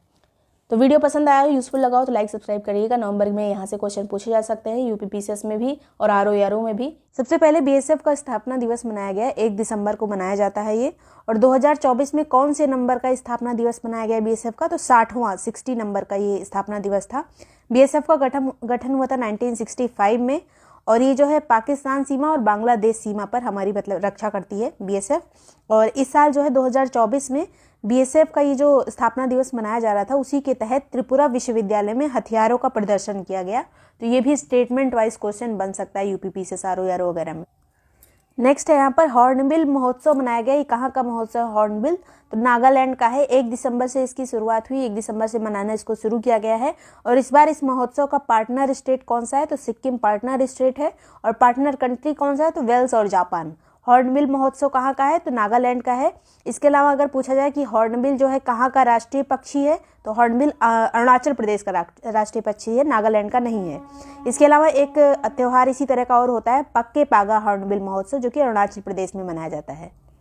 फिर यहाँ पे कुछ और महोत्सव देख लेते हैं, जैसे संगाई महोत्सव, योसांग महोत्सव। ये दोनों महोत्सव कहाँ के हैं, संगाई और योसांग, तो मणिपुर के हैं। लोसार महोत्सव लद्दाख का है। नुआखई, धानु यात्रा, ये सब जो कहाँ के हैं, यात्रा जैसे जो फेस्टिवल होते हैं तो उड़ीसा में मनाए जाते हैं ये। वांगला उत्सव कहाँ का है, तो मेघालय का है। लुसाफोन कहाँ का है, तो गोवा का है। ये कुछ है जो अक्सर पूछ लिए जाते हैं एग्जाम में, तो लुसाफोन याद रखिएगा, गोवा का है। वांगला कहाँ का है, मेघालय का है। आगे बात करेंगे यहाँ पर हैंडीक्राफ्ट एक है घड़चोला। घड़चोला एक तरह की साड़ी टाइप की होती है। इसको जीआई टैग कहाँ से दिया गया है, तो गुजरात की तरफ से इसको गुजरात को इसके लिए जीआई टैग मिला है। घड़चोला के लिए एक जरी का कपड़ा होता है जिसमें साड़ी टाइप का, जिसमें मोर फूल पत्ती वगैरह बने होते हैं। तो घड़चोला हैंडीक्राफ्ट को जो है जीआई टैग मिला है गुजरात से। वर्ल्ड सॉइल डे किस दिन मनाया जाता है, तो 5 दिसंबर को मनाते हैं। इस बार की इसकी थीम थी caring for soil, measuring, monitor and manage. ये मीजर, मॉनिटर एंड मैनेज जो है ये इसकी थीम थी वर्ल्ड सॉइल डे की। 5 दिसंबर को इसको मनाते हैं। और ये जो वर्ल्ड सॉइल डे है किस लिए मनाया जाता है, तो ये दिवस जो है थाईलैंड के राजा भूमिबोल अदुल्यादेज के जन्मदिन पर इसको मनाया जाता है। राजा भूमिबोल याद रखिएगा कहाँ के राजा थे, थाईलैंड के, तो उनके जन्मदिन पर इसको मनाया जाता है। और पहली बार 2014 में इसको मनाया गया था वर्ल्ड सॉइल डे को।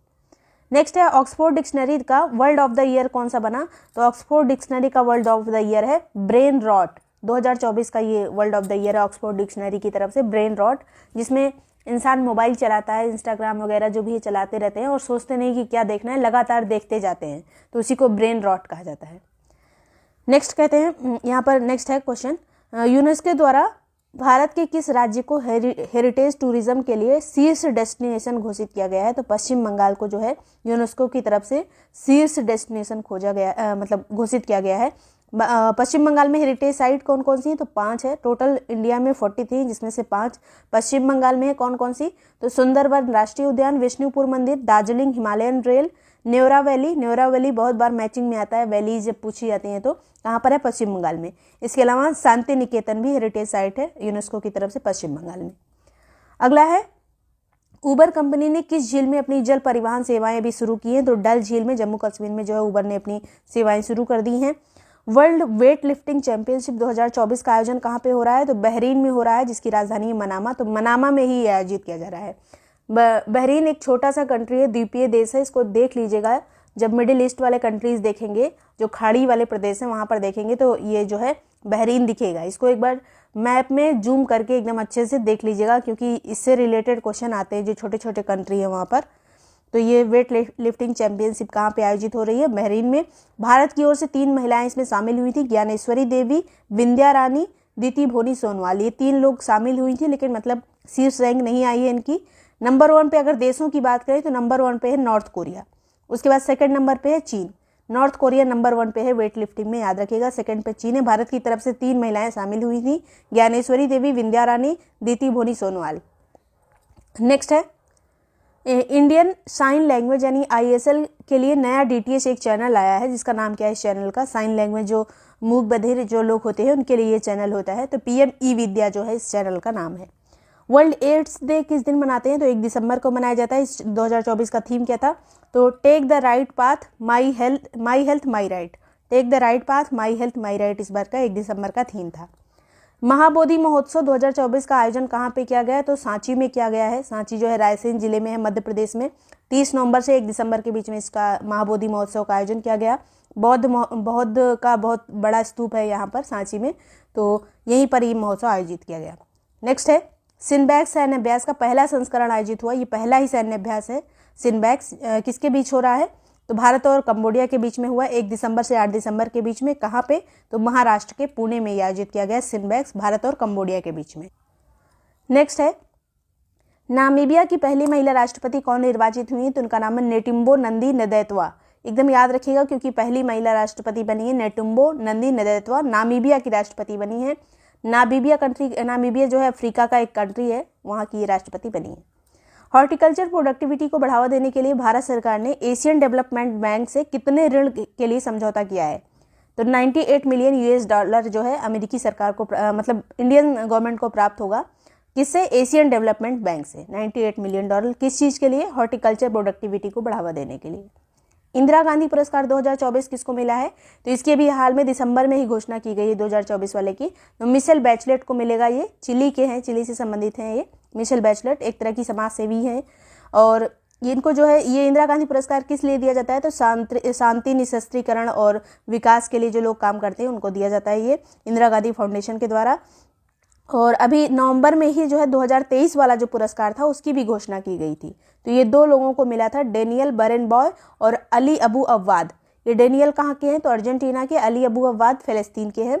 तो इन दोनों लोग को 23 वाला मिला है। दोनों पूछा जा सकता है क्योंकि ये वाले की घोषणा अभी नवंबर में ही हुई है, इसकी अभी दिसंबर में हुई है। नेक्स्ट बात करेंगे दुनिया के सबसे युवा चेस चैंपियन कौन बने हैं? तो इनका नाम है डी कुकेस, आपने सुना ही होगा। और ये किस राज्य से संबंधित है? तो तमिलनाडु से संबंधित है। इन्होंने किसको हराया? तो चीन के डिंग लिरेन को हराकर जो है ये वर्ल्ड चैंपियनशिप इन्होंने जीती है। और भारत की तरफ से इससे पहले केवल एक ही जो है चेस चैंपियनशिप एक ही लोगों ने जीती थी, विश्वनाथन आनंद ने। सन 2000 में, 2007 में, 2008 में, 2010 में और 2012 में विश्वनाथन आनंद ने जीता था। और पूरी दुनिया में सबसे कम उम्र में जो है जीतने वाले बने हैं world championship D Gukesh. Next बात करेंगे RBI के 26वें गवर्नर कौन बने हैं? इनका नाम है संजय मल्होत्रा और इससे पहले शक्तिकांत दास जी थे। याद रखिएगा नंबर इनका 26वें नंबर के बने हैं ये संजय मल्होत्रा। मानवाधिकार दिवस किस दिन मनाते हैं? तो 10 दिसंबर को मनाया जाता है। इस बार की इसकी थीम क्या थी? तो our rights our future right now. Our right our future right now, ये मानवाधिकार दिवस की 10 दिसंबर की थीम थी। टाइम पत्रिका जो है इसके द्वारा जो पर्सन ऑफ द ईयर 2024 किसको नामित किया गया है? तो ये हैं कौन बने हैं? तो डोनाल्ड ट्रंप, जो कि 2016 में भी पर्सन ऑफ द ईयर थे, अभी फिर से बने हैं और अभी ये राष्ट्रपति पद के लिए भी निर्वाचित हुए हैं। नेक्स्ट बात करेंगे 9 दिसंबर 2024 को PM नरेंद्र मोदी द्वारा बीमा सखी योजना की शुरुआत की गई। डेट याद रखिएगा, बीमा सखी योजना की शुरुआत कब की गई? तो 9 दिसंबर को की गई। कहाँ से की गई? तो पानीपत से, हरियाणा से, मतलब हरियाणा के पानीपत से इसकी शुरुआत की गई है। और ये प्रोग्राम किसका है? तो LIC का ये प्रोग्राम है, बीमा सखी योजना, जिसके तहत जो 10th पास महिलाएं होंगी 18 से 70 साल की, उनको जो है वित्तीय सहायता भी दी जाएगी और महिलाओं को एजेंट बनाने की ट्रेनिंग दी जाएगी। जो LIC के एजेंट होते हैं उसके लिए वो बनने के लिए जो है उनको ट्रेनिंग दी जाएगी अगर 10th पास होंगी तो। नेक्स्ट बात करेंगे 34वां ब्याज सम्मान किसको मिला है अभी? तो सूर्यबाला को मिला है। KK बिरला फाउंडेशन के द्वारा ये पुरस्कार दिया जाता है। और इससे पहले जब हमने पुरस्कार वगैरह पढ़ा था घटनासार वाले उसमें भी इसकी बात की थी, ब्याज सम्मान वगैरह की। और ये जो अभी रिसेंट में जो मिसलेनियस पढ़ा था वो देख लीजिएगा आप जाके रिसेंट वाले वीडियो में, break time classes recent video जाके देखेंगे तो आप वहाँ पे मिल जाएगा। तो बहुत सारे सम्मान वगैरह थे, उसको सभी को देख लीजिएगा। तो व्यास सम्मान जो है सूर्यबाला को मिला है। कौन देश के वासी, वेणु की डायरी इनका उपन्यास है, इसके लिए मिला है। KK बिरला फाउंडेशन के द्वारा इस पुरस्कार की शुरुआत 1991 में की गई थी। नेक्स्ट है 2024 के लिए champion of the earth award किसको मिला है? तो माधव गाडगिल को मिला है। UNEP के द्वारा ये पुरस्कार दिया जाता है। UNEP का मुख्यालय कहाँ है जरूर बताइएगा, अफ्रीका की किस कंट्री में है? नेक्स्ट है यहाँ पर, ये जो है champion of the earth award total 6 लोगों को मिला, जिसमें से एक भारतीय है माधव गाडगिल। पश्चिमी घाट के जो पर्यावरण है उसके मतलब उसकी रक्षा के लिए एक समिति बनी थी, उसके ये अध्यक्ष थे माधव गाडगिल। नेक्स्ट है, घाना के राष्ट्रपति कौन बने, तो जॉन ड्रमानी महामा जो है, ये जॉन ड्रमानी महामा जो है ये घाना के राष्ट्रपति बने हैं। घाना की राजधानी क्या है, तो अक्रा है। घाना जो है अफ्रीकन कॉन्टिनेंट में कोस्टल रीजन में स्थित है। नेक्स्ट बात करेंगे, 4th eagle nest bird festival का आयोजन कहाँ पे किया गया, तो अरुणाचल प्रदेश में किया गया। ईगल नेस्ट बर्ड फेस्टिवल का आयोजन जनवरी 2025 में, मतलब किया जाएगा, अभी किया नहीं गया, जनवरी 2025 में इसका आयोजन किया जाएगा 4th eagle nest bird festival का। ईगल नेस्ट बर्ड सेंचुरी भी यहीं पर है, अरुणाचल प्रदेश में। एशियाई क्रिकेट परिषद यानी ACC के नए अध्यक्ष कौन बने हैं, तो ये बने हैं सम्मी सिल्वा, श्रीलंका से संबंधित है। इससे पहले जयशाह थे जो कि अब ICC के बन गए हैं चेयरमैन। तो अब ACC के यानी एशियाई क्रिकेट परिषद के जो चेयरमैन बने हैं वो हैं सम्मी सिल्वा, श्रीलंका के। यूनेस्को एशिया पैसिफिक पुरस्कार 2024 किस मंदिर को दिया गया है, तो ये अभय सहायेश्वर मंदिर को दिया गया है। ये मंदिर जो है तमिलनाडु का मंदिर है, याद रखिएगा, इसको लिख दिया जाएगा, तमिलनाडु का मंदिर है अभय सहायेश्वर मंदिर, इसको ये पुरस्कार दिया गया है, एशिया पैसिफिक पुरस्कार। फीफा वर्ल्ड कप 2026 जो है इसका आयोजन कहाँ पे होगा, 2026 का, तो ये हर साल 4 साल पे होता है। 2022 वाले का आयोजन कहाँ पे हुआ था, तो 22 वाले का आयोजन हुआ था कतर में, और 26 वाले का आयोजन होगा कनाडा, मैक्सिको और अमेरिका में। 30 वाले का आयोजन होगा स्पेन, पुर्तगाल और मोरक्को में। 34 वाले का अभी हाल ही में घोषणा की गई, इसका सऊदी अरब में आयोजन होगा 34 वाले का। तो सब पूछा जा सकता है, कोई भी इसमें से।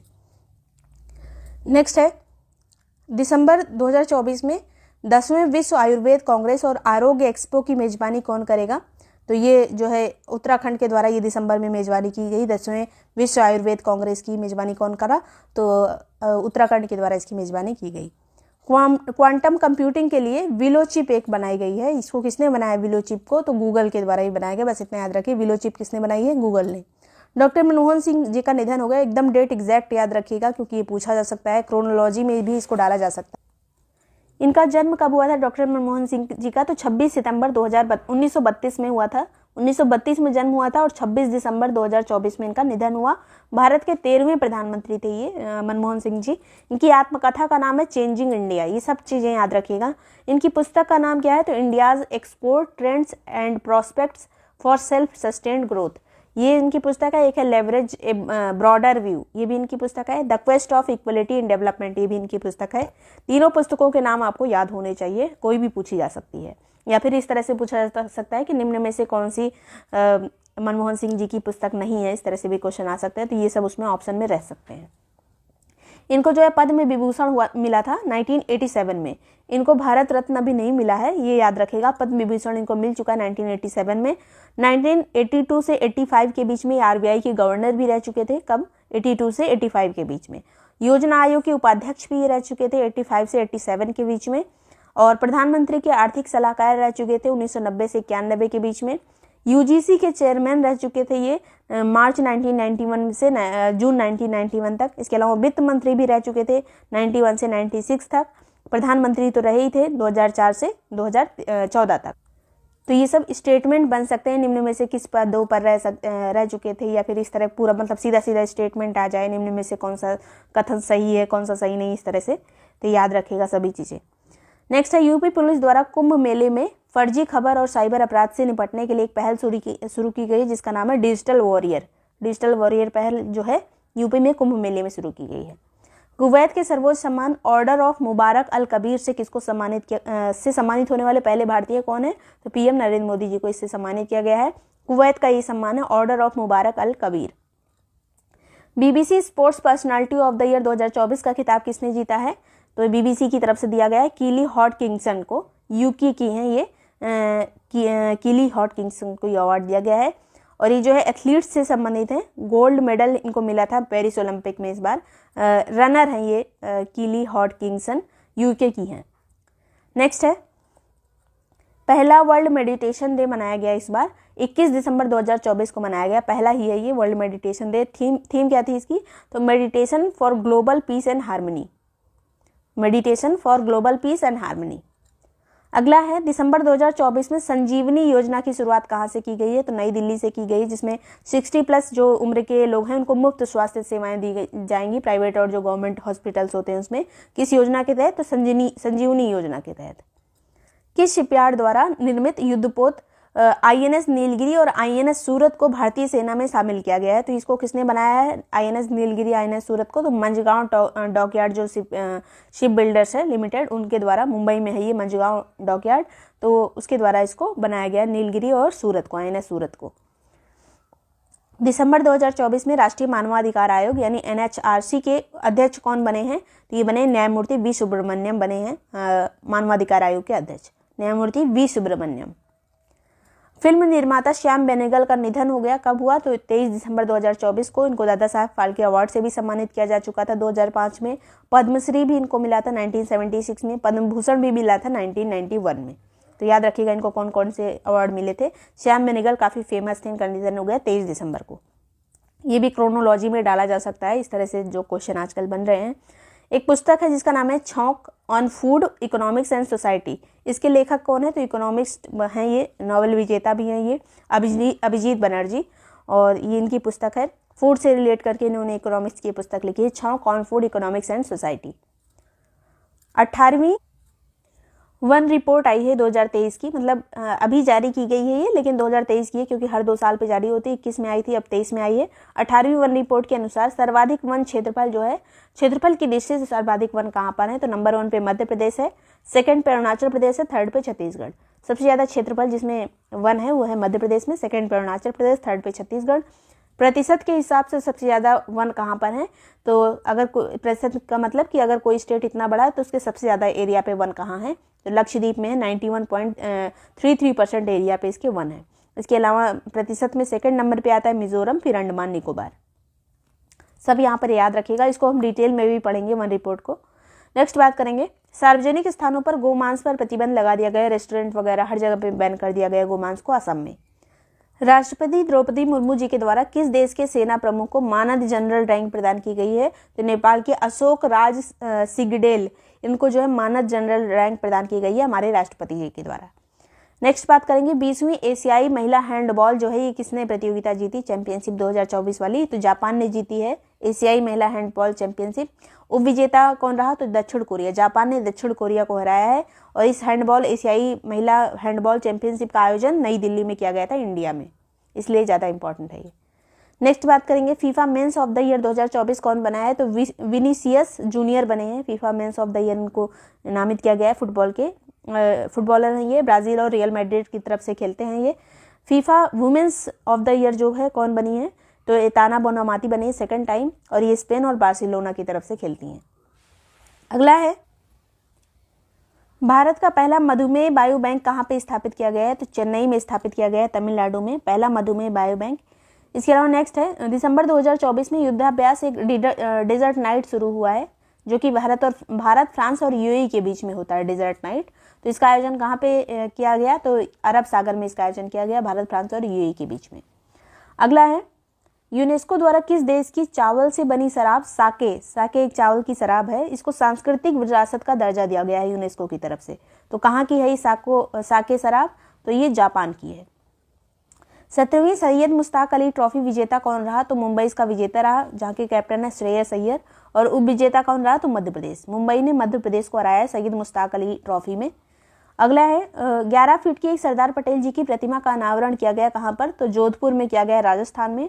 और इसका अनावरण किसने किया, तो हमारे गृह मंत्री अमित शाह जी के द्वारा।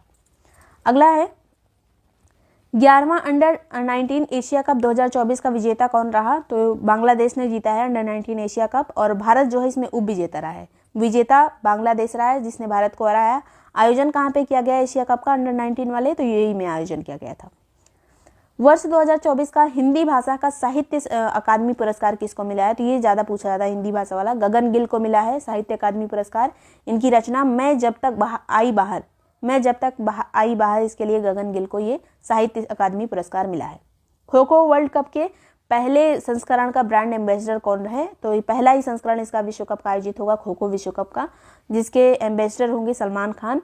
और फर्स्ट संस्करण का आयोजन कहाँ पे होगा, तो नई दिल्ली में। किस राज्य के पूर्व मुख्यमंत्री ओम प्रकाश चौटाला जी का निधन हो गया? तो ये हरियाणा के मुख्यमंत्री रह चुके थे ओम प्रकाश चौटाला, इनका निधन हो गया। अंतर्राष्ट्रीय सौर गठबंधन यानी ISA में शामिल होने वाला 105वां सदस्य कौन बना है, कौन सा देश बना है 105वां? तो मालडोवा बना है, ISA में शामिल हो गया है मालडोवा।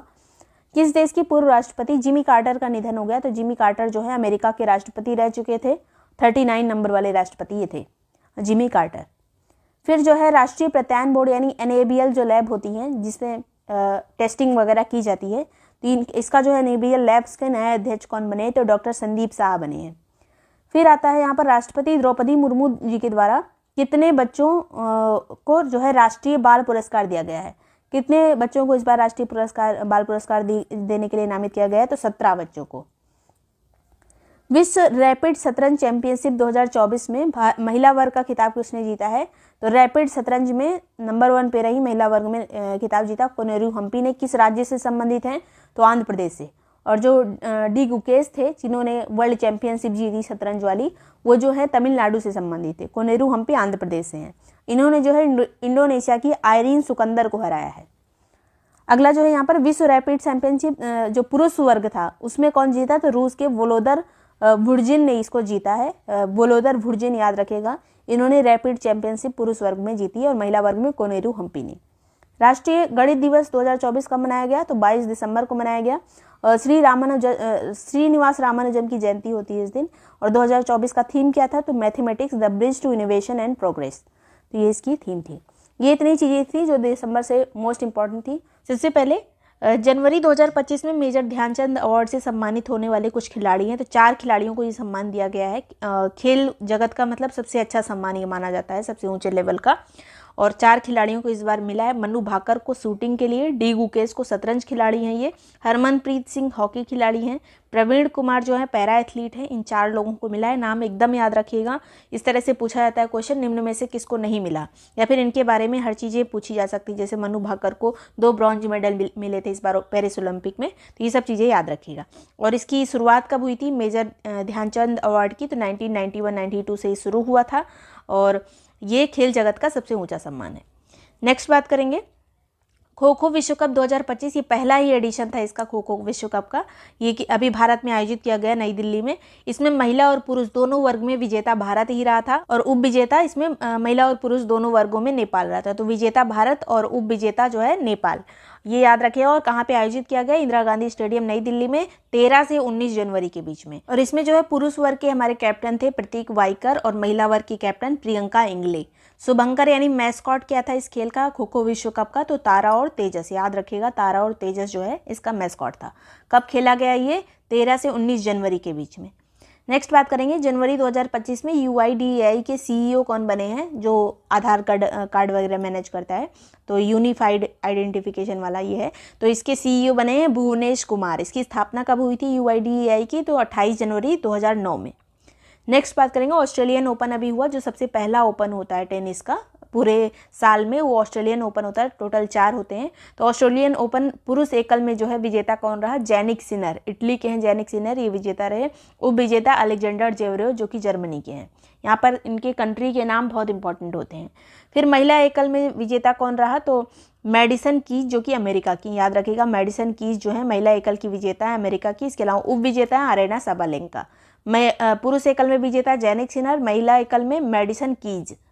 नेक्स्ट बात करेंगे विश्व का पहला 300 मेगावाट का कंप्रेस्ड एयर एनर्जी प्लांट नेगचू 1, इसको किसने प्रारंभ किया है? तो सबसे बड़ा एनर्जी प्लांट है ये एयर एनर्जी, तो ये जो है मतलब वायु जो ऊर्जा होती है, तो ये चीन ने स्थापित किया है। अमेरिका के उपराष्ट्रपति कौन बने हैं? तो जेडी वेंस बने हैं। और अभी अमेरिका के राष्ट्रपति डोनाल्ड ट्रंप 47वें नंबर के बने, ये आपको पता ही होगा। तो जेडी वेंस जो है उपराष्ट्रपति बने हैं। अमेरिका के बारे में कुछ बड़े बड़े नेताओं के नाम इंपॉर्टेंट रहते हैं, राष्ट्रपति उपराष्ट्रपति इंपॉर्टेंट रहते हैं यहाँ के। नेक्स्ट यहाँ पर 78 जो है संतोष ट्रॉफी का विजेता कौन रहा? तो पश्चिम बंगाल विजेता रहा। पश्चिम बंगाल ने किसको हराया? तो केरल को हराया। ये फुटबॉल की ट्रॉफी जो कि 1941 में शुरू हुई थी और ये बंगाल से ही शुरू हुई थी। संतोष ट्रॉफी फुटबॉल की, याद रखिएगा। बंगाल ही इस बार विजेता रहा है और केरल जो है उप विजेता है। स्टम्प एक ये ऑटोबायोग्राफी है किसकी, तो सैयद किरमानी की, क्रिकेटर हैं, इनकी ये ऑटोबायोग्राफी याद रखिएगा। भारत के पहले जनरेशन बीटा बच्चे का जन्म किस राज्य में हुआ है, तो आइजोल में हुआ है, जो कि मिजोरम की राजधानी है। और ये जनरेशन बीटा कब से कब तक पैदा होने वाले बच्चों के लिए, तो 2025 से 2039 के बीच में जो बच्चे होंगे उनको जनरेशन बीटा कहा जाएगा। और बच्चों का, इस बच्चे का नाम क्या है, तो फ्रेंडी रेम्ब्रुअटेडिका जेडेंग, इसका नाम है, फ्रेंडी याद रखिएगा। ये मिजोरम में पैदा हुआ है। नेक्स्ट बात करेंगे, एआई निर्मित भारत की पहली महिला गायिका और मॉडल कौन है, तो माया है, ये एआई गायिका और मॉडल है। पराक्रम दिवस किस दिन मनाते हैं, तो 23 जनवरी को मनाया जाता है, जो कि सुभाष चंद्र बोस जी का जन्म हुआ जयंती है ये। और 23 जनवरी 1897 में इनका जन्म हुआ था कटक उड़ीसा में। नेक्स्ट बात करेंगे, और 1945 में जो है इनकी जो प्लेन क्रैश, उसमें कहा जाता है कि मृत्यु हो गई थी, जिसके साक्ष्य अभी तक नहीं मिले हैं।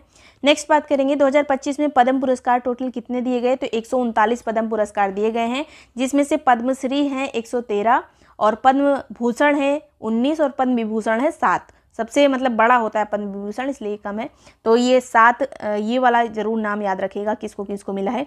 पद्म भूषण 19 मिले, पद्मश्री 113, टोटल 139। इसमें से जो टोटल जितने भी पद्म पुरस्कार मिले हैं, इसमें महिलाएं कितनी है, तो 23 महिलाएं हैं। विदेशी और एनआरआई कितने हैं, 10 हैं। मरणोपरांत कितने लोगों को मिला है, 13 लोगों को, टोटल 139 लोगों को मिला है। अब पद्म विभूषण किसको किसको मिला है, सातों नाम याद रखना है आपको। तो दुव्वूर नागेश्वर रेड्डी, इनको मिला है चिकित्सा के क्षेत्र में, तेलंगाना से हैं ये। कभी कभी जो है स्टेट वगैरह मैच करने को आ जाता है, कभी किस क्षेत्र से संबंधित है ये भी मैच करने को आ जाता है, किस क्षेत्र में मिला है। फिर जो है न्यायमूर्ति जगदीश सिंह खेर को मिला है लोक कार्य के लिए। कुछ कुछ स्पेसिफिक क्षेत्र होते हैं, लोक कार्य, कला, साहित्य, ये सब, व्यापार, ये सब क्षेत्र होते हैं, तो इनको लोक कार्य के लिए मिला है। चंडीगढ़ से हैं ये। श्रीमती कुमुदनी रजनीकांत लाखिया को मिला है, कला क्षेत्र से, गुजरात की हैं। लक्ष्मी नारायण सुब्रमण्यन को भी कला क्षेत्र में मिला है, कर्नाटक की हैं। फिर एमटी वासुदेवन नायर को साहित्य और शिक्षा के क्षेत्र में मरणोपरांत मिला है। और ओसामू सुजुकी को मिला है मरणोपरांत, जापान के हैं ये, व्यापार और उद्योग से संबंधित। ओसामू सुजुकी नाम याद रखेगा। और अभी हाल ही में जो शारदा सिन्हा जी का निधन हो गया था, प्रसिद्ध लोक गायिका थी, बिहार से संबंधित, उनका निधन हो गया था। उनको पद्मश्री वगैरह, पद्म भूषण भी मिल चुका था, पद्म विभूषण उनको नहीं मिला था, तो अब मिल चुका है, मरणोपरांत मिला है। नेक्स्ट यहाँ पे बात करेंगे, राष्ट्रीय युवा दिवस 2025 जो है किस दिन मनाया गया, तो हर साल 12 जनवरी को मनाया जाता है, स्वामी विवेकानंद जी की जयंती है ये। 2025 की थीम क्या थी, तो youth empowerment for nation building, youth empowerment for nation building इसकी थीम थी 12 जनवरी की। गणतंत्र दिवस में हमारे इस बार अतिथि कौन थे, तो प्रबोवो सुबियांतो थे, इंडोनेशिया के राष्ट्रपति हैं प्रबोवो सुबियांतो, ये हमारे मुख्य अतिथि थे इस बार। भारत मौसम विज्ञान विभाग का जो है अभी 150वां स्थापना दिवस मनाया गया 15 जनवरी को। 15 जनवरी को इसका स्थापना, मतलब 150 साल हो गए हैं। और इसी दिन जो है पीएम मोदी द्वारा मिशन मौसम शुरू किया गया। ज़्यादा इंपॉर्टेंट ये है, मिशन मौसम की शुरुआत जो है कब की गई, 15 जनवरी को।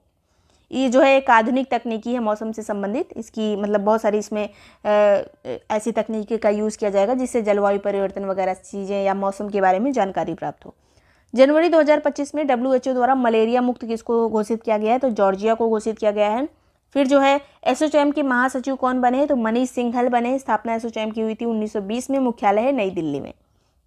जनवरी 2025 में कितने खिलाड़ियों को अर्जुन पुरस्कार मिला है, तो 34 खिलाड़ियों को मिला है टोटल। और अर्जुन पुरस्कार शुरू हुआ था 1961 में, और इसमें जो है 34 में से 32 जो है रेगुलर पुरस्कार है और 2 लाइफ टाइम अचीवमेंट वाले हैं। तो 2 लाइफ टाइम वाले पूछा जा सकता है, तो सुचा सिंह को मिला एथलेटिक्स में, मुरलीकांत राजाराम पेटकर को मिला है पैरा तैराकी में। तो ये इंपॉर्टेंट है, मुरलीकांत वाली एक मूवी आई थी अभी जो चंदू चैंपियन, वो इन्हीं से प्रेरित थी, पैरा तैराक हैं ये। तो सुचा सिंह और मुरलीकांत पेटकर को मिला है ये। नेक्स्ट बात करेंगे, भारतीय एथलेटिक्स महासंघ AFI के अध्यक्ष कौन बने हैं, तो बहादुर सिंह सागू बने हैं एथलेटिक्स महासंघ के अध्यक्ष।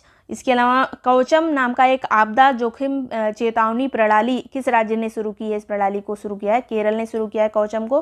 कवचम का मतलब है Kerala warning crisis and hazards management system. फिर है ICC T20 पुरुष क्रिकेटर ऑफ द ईयर कौन बने हैं 2024 के लिए, तो अर्शदीप सिंह। और ICC T20 महिला क्रिकेटर ऑफ द ईयर कौन है, तो अमेलिया केर, जो कि न्यूजीलैंड की खिलाड़ी हैं, Amelia Kerr. US world future skill index आया है, पहली बार ये इंडेक्स जारी किया गया है। इसमें भारत की रैंक कौन सी है, तो भारत की रैंक है 25। पहले नंबर पे है अमेरिका, फिर इंग्लैंड, फिर जर्मनी। नंबर भारत का कौन सा है, 25। आईसीसी अंडर 19 महिला T20 विश्व कप का सेकंड एडिशन अभी आयोजित किया गया है। महिला T20 का विश्व कप का ये सेकंड एडिशन है। कहाँ पे आयोजित किया गया है? मलेशिया में 18 जनवरी से 2 फरवरी के बीच में। विजेता इसका रहा भारत। भारत ने किसको हराया? तो साउथ अफ्रीका को हराया। फिर है, किस राज्य ने लोक प्रशासन संस्थान का नाम बदलकर मनमोहन सिंह जी के नाम पर रखा है? तो अपने लोक प्रशासन संस्थान का नाम बदला है हिमाचल प्रदेश ने। पूर्वी भारत की पहली और देश की 6वीं खगोलीय वेधशाला का उद्घाटन कहाँ पर किया गया? तो पश्चिम बंगाल में किया गया है। वैसे भारत में अब 6 हो गई हैं, लेकिन पूर्वी भारत की पहली पंचेत पहाड़ी पर इसका जो है उद्घाटन किया गया है खगोलीय वेधशाला का। इससे पहले कहाँ कहाँ पर थी? तो लद्दाख में थी, नैनीताल में थी उत्तराखंड में, माउंट आबू में थी राजस्थान में, पुणे में थी महाराष्ट्र में, और तमिलनाडु में थी। केवलम में एक जगह है तमिलनाडु, वहाँ पर थी। तो ये जो है 5 जगह पहले से थी। नेक्स्ट है, अंतर्राष्ट्रीय सीमा शुल्क दिवस 2025 जो है किस दिन मनाया गया? तो 26 जनवरी को मनाते हैं सीमा शुल्क दिवस। इस बार की थीम थी customs delivering on its commitments to efficiency, security and prosperity. Next है, बेलारूस की 7वीं बार राष्ट्रपति कौन बने? तो अलेक्जेंडर लुकाशेंको। अलेक्जेंडर लुकाशेंको 7वीं बार बेलारूस के जो है राष्ट्रपति बने हैं। फिर है, 38वें राष्ट्रीय खेल 2025 का उद्घाटन कहाँ पे किया गया? तो उत्तराखंड में होगा इस बार। देहरादून में इसका उद्घाटन किया गया है पीएम मोदी जी के द्वारा। और शुभंकर इसका है मौली। लाला लाजपत राय की जयंती मनाई गई। इनकी जयंती कौन सी जयंती पड़ी इस बार? ये पूछा जाता है अक्सर एग्जाम में। तो 2025 में 160वीं जयंती लाला लाजपत राय जी की मनाई गई। इनको पंजाब केसरी भी कहते थे। 28 जनवरी 2025 को जो है जयंती मनाई गई। जन्म इनका हुआ था 1865 में। 28 जनवरी 1865 में फरीदकोट पंजाब में इनका जन्म हुआ था। लाला लाजपत राय का पत्र कौन सा है? ये कमेंट सेक्शन में बताइएगा। नेक्स्ट बात करेंगे, पुस्तक इन्होंने एक बहुत फेमस लिखी थी, वो भी बताइएगा। नेक्स्ट बात करेंगे, असम सरकार ने अपनी दूसरी राजधानी घोषित की किसको? तो डिब्रूगढ़ को अपनी दूसरी राजधानी बनाई है असम सरकार ने। पहली राजधानी थी दिसपुर।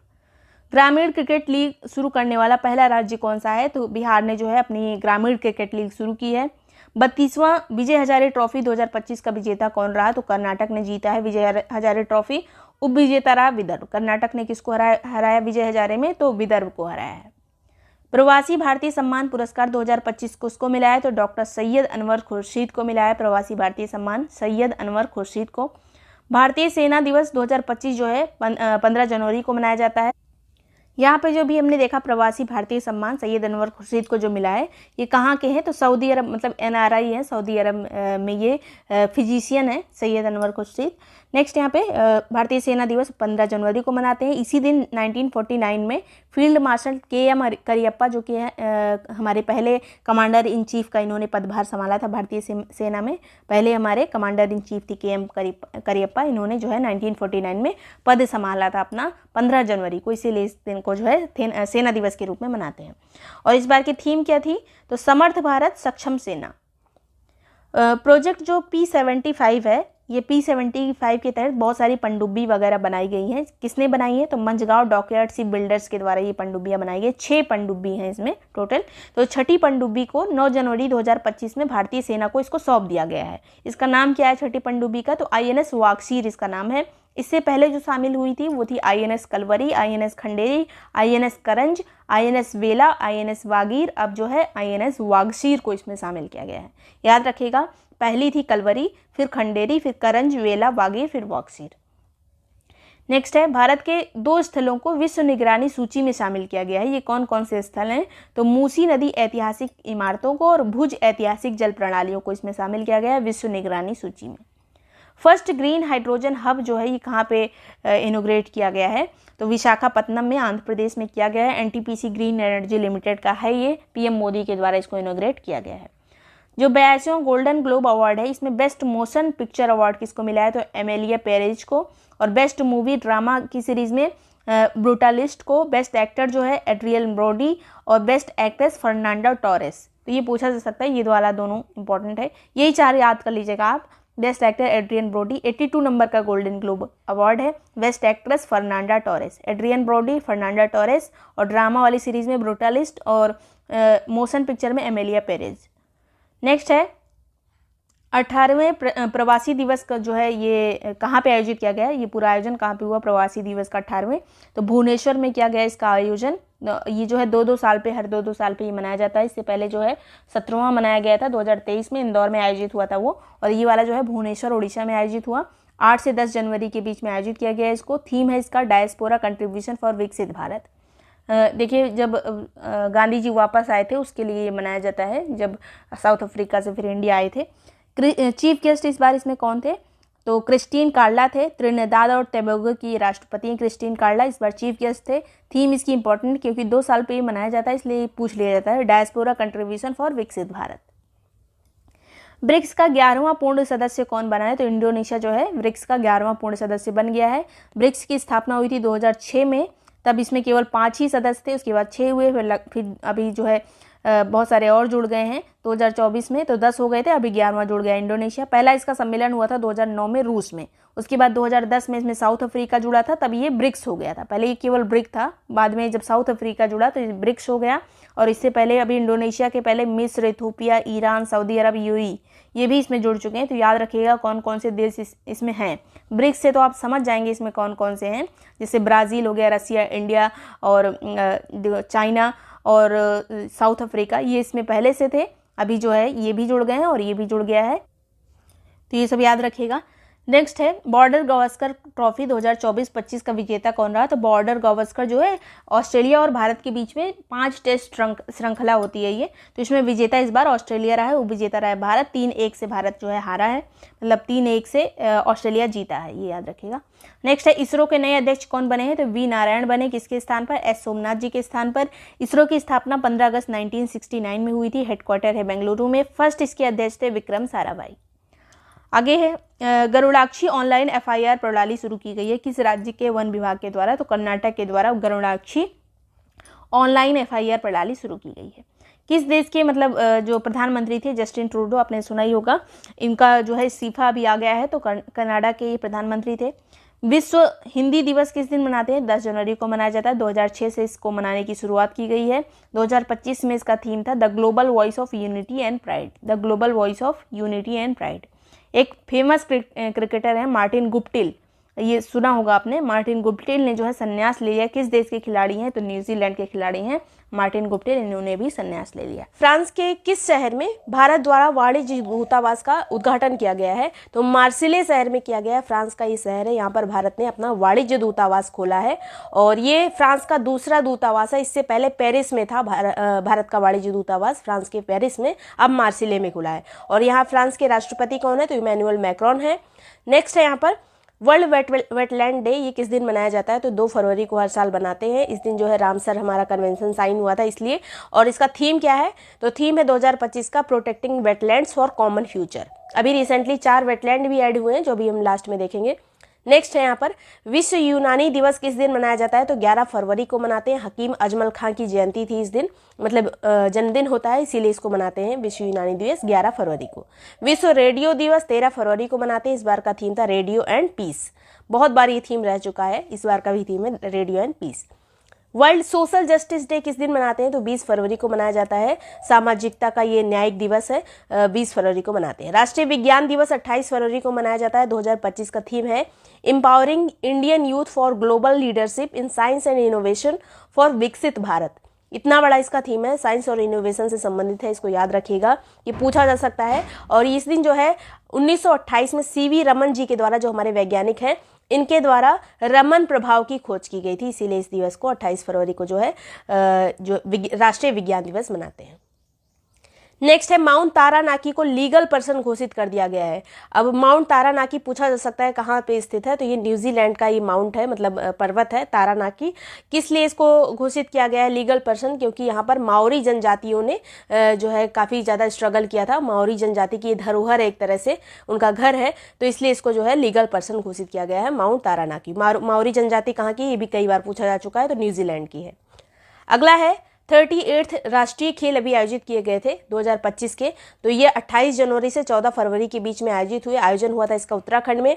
रैंक में शीर्ष पे रहा सर्विसेज, सेकंड पे रहा महाराष्ट्र, थर्ड पे रहा हरियाणा। ये कौन से नंबर के थे? 38 नंबर के थे, याद रखिएगा। और इसमें यूपी का नंबर कौन सा है रैंकिंग में? तो यूपी है 13वें नंबर पे। यूपी के एग्जाम के लिए इंपॉर्टेंट रहेगा ये। और नंबर 1 पे है सर्विसेज। टॉप 3 जरूर याद रखिएगा, कभी कभी अरेंज करने को आता है यूपीपीसीएस में।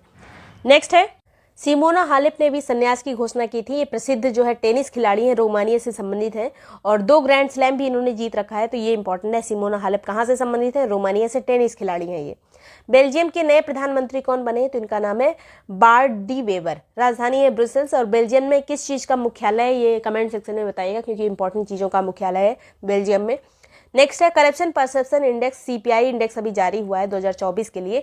तो इसको किसने जारी किया है? तो ट्रांसपेरेंसी इंटरनेशनल के द्वारा ही जारी होता है। इसमें भारत की रैंक है 96 और नंबर 1 पे कौन है, मतलब कहाँ पे सबसे कम करप्शन है? वो है डेनमार्क, उसके बाद फिनलैंड, फिर सिंगापुर और लास्ट में सबसे ज्यादा करप्शन कहाँ है? तो साउथ सूडान इसके मतलब इस इंडेक्स के द्वारा है। यूपी मतलब इंडिया की रैंक है 96, पिछली बार इसकी रैंक थी 93, अभी और खराब हो गई है, 96 पहुंच गई है। नेक्स्ट है राष्ट्रीय महिला आयोग की अध्यक्ष जो है विजया राहटकर, इनके द्वारा एक पुस्तक लॉन्च की गई। इसका फर्स्ट एडिशन लॉन्च किया गया। इसका नाम है कर्मयोगिनी वीरांगना। किस पर आधारित है ये? तो अहिल्याबाई होलकर के जीवन पर आधारित है। महारानी अहिल्याबाई होलकर के जीवन पर आधारित है ये। और राष्ट्रीय महिला आयोग की अभी अध्यक्ष वर्तमान में विजया राहटकर। पहली अध्यक्ष थी इसकी जयंती पटनायक। राष्ट्रीय महिला आयोग की स्थापना हुई थी 1992 में, 1992 में। और किस अधिनियम के द्वारा? तो 1990 के अधिनियम के द्वारा 92 में स्थापना हुई थी। नेक्स्ट बात करेंगे बजट 2024-25 की जो है एक नई योजना थी, जिसका नाम है प्रधानमंत्री धन धान्य कृषि योजना। इस बार के बजट में हमने इसको पढ़ा था। ये 100 जिलों में लागू होगी और इससे कितने किसानों को लाभ होगा? तो 1.7 करोड़ किसानों को इससे लाभ होगा। नेक्स्ट है एक संयुक्त सैन्य अभ्यास है, जिसका नाम है साइक्लोन 2025 का ये अभ्यास है। साइक्लोन 2025 किन 2 देशों के बीच में आयोजित किया गया? तो ये भारत और मिस्र के बीच में होता है साइक्लोन अभ्यास और ये 10 फरवरी को शुरू हुआ था। और इसमें जो है ये कौन सा एडिशन था? तो तीसरी बार आयोजित किया गया, 3rd एडिशन था साइक्लोन 2025 का। और इस बार इसका आयोजन हुआ महाजन फील्ड जो कि है राजस्थान में। नेक्स्ट है ग्रीस के नए राष्ट्रपति कौन बने? तो कॉन्स्टेंटाइन तसुलास, ये जो है नए ग्रीस के जो है मिस्र के राष्ट्रपति बने हैं। और मिस्र जो है यहाँ पर कौन सी नदी बहती है और वो नदी किस सागर में जाके गिरती है वो बताइएगा। नेक्स्ट है पुस्तक the new icon Savarkar and the facts. ये सावरकर जी के जीवन पर आधारित ये पुस्तक है। इसके लेखक कौन है? तो अरुण शौरी, प्रसिद्ध लेखक। इनकी जब पुस्तक आती है तो एग्जाम में पूछा जाता है। नेक्स्ट है पुस्तक life on Mars collected stories. ये कई सारी स्टोरी का कलेक्शन है। तो नमिता गोखले के द्वारा ये पुस्तक लिखी गई। ये दोनों पुस्तक मोस्ट इंपॉर्टेंट है, नमिता गोखले की भी, अरुण शौरी की भी। बीसीसीआई ने पॉली उमरीगर अवार्ड किसको दिया है? तो ये जो बेस्ट क्रिकेटर होता है इस साल का, उसको दिया जाता है। तो जसप्रीत बुमराह को दिया गया है। और सबश्रेष्ठ अंतर्राष्ट्रीय महिला क्रिकेटर कौन है? तो स्मृति मंधाना। और जो सीके नायडू जो एक लाइफ टाइम अचीवमेंट पुरस्कार दिया जाता है वो सचिन तेंदुलकर को दिया गया है। Life time achievement Sachin Tendulkar और पुरुषों में जसप्रीत बुमराह और बेस्ट क्रिकेटर का इस साल का स्मृति मंधाना को महिलाओं में। नेक्स्ट है ICC under 19 T20 world cup 2025 का अवार्ड किसको दिया गया, मतलब कौन जीता? तो भारत जीता है इसमें। रनर अप कौन रहा? South Africa. आयोजन हुआ था मलेशिया में और फर्स्ट एडिशन में भी भारत जीता था। तो 2 ही एडिशन अभी हुए, सेकंड में भी भारत जीता है। अगला है अभी रिसेंटली बहुत साल बाद जो है ये आरबीआई ने अपना रेपो रेट चेंज किया है। तो 6.25 अभी वर्तमान में रेपो रेट है। इससे पहले था 6.50% और रिवर्स रेपो रेट कितना है? तो 3.35%, जिसमें बैंक्स जो है अलग अलग रिजर्व बैंक जिसमें अलग अलग बैंकों से जो लोन लेता है वो रिवर्स रेपो रेट होता है, जिस दर पे लेता है। और बैंक जो है जो रिजर्व बैंक से लोन लेते हैं जिस रेट पे, उसको कहते हैं रेपो रेट। तो ये आपको पता ही होगा, इकोनॉमिक्स में हमने पढ़ा है। इसके अलावा इकोनॉमिक्स की पूरी डिटेल में प्लेलिस्ट आपको डिस्क्रिप्शन में मिल जाएगी, वहां से जाके देख सकते हैं। नेक्स्ट है ग्लोबल लीड ग्रीन बिल्डिंग्स 2024 जो है, इस रैंकिंग में भारत की रैंक क्या थी? तो तीसरे नंबर पे भारत था, जिसमें कार्बन उत्सर्जन वगैरह को कम करने के लिए काम किया जाएगा। ऐसा काम जिससे जो है कार्बन उत्सर्जन कम से कम हो, उस सब चीजों में नंबर 1 पे कौन है? तो चीन है। उसके बाद फिर कनाडा है। भारत का नंबर है तीसरा। भारत का नंबर जरूर याद रखिएगा। ग्लोबल लीड ग्रीन बिल्डिंग्स में भारत तीसरे नंबर पर है। नेक्स्ट है मित्रा प्लेटफॉर्म किसके द्वारा लॉन्च किया गया है? तो सेबी ने इसको लॉन्च किया है। और 21 चीज के लिए? तो म्यूचुअल फंड से संबंधित है। Mutual fund investment and tracing assistant के रूप में ये काम करेगा मित्रा प्लेटफॉर्म।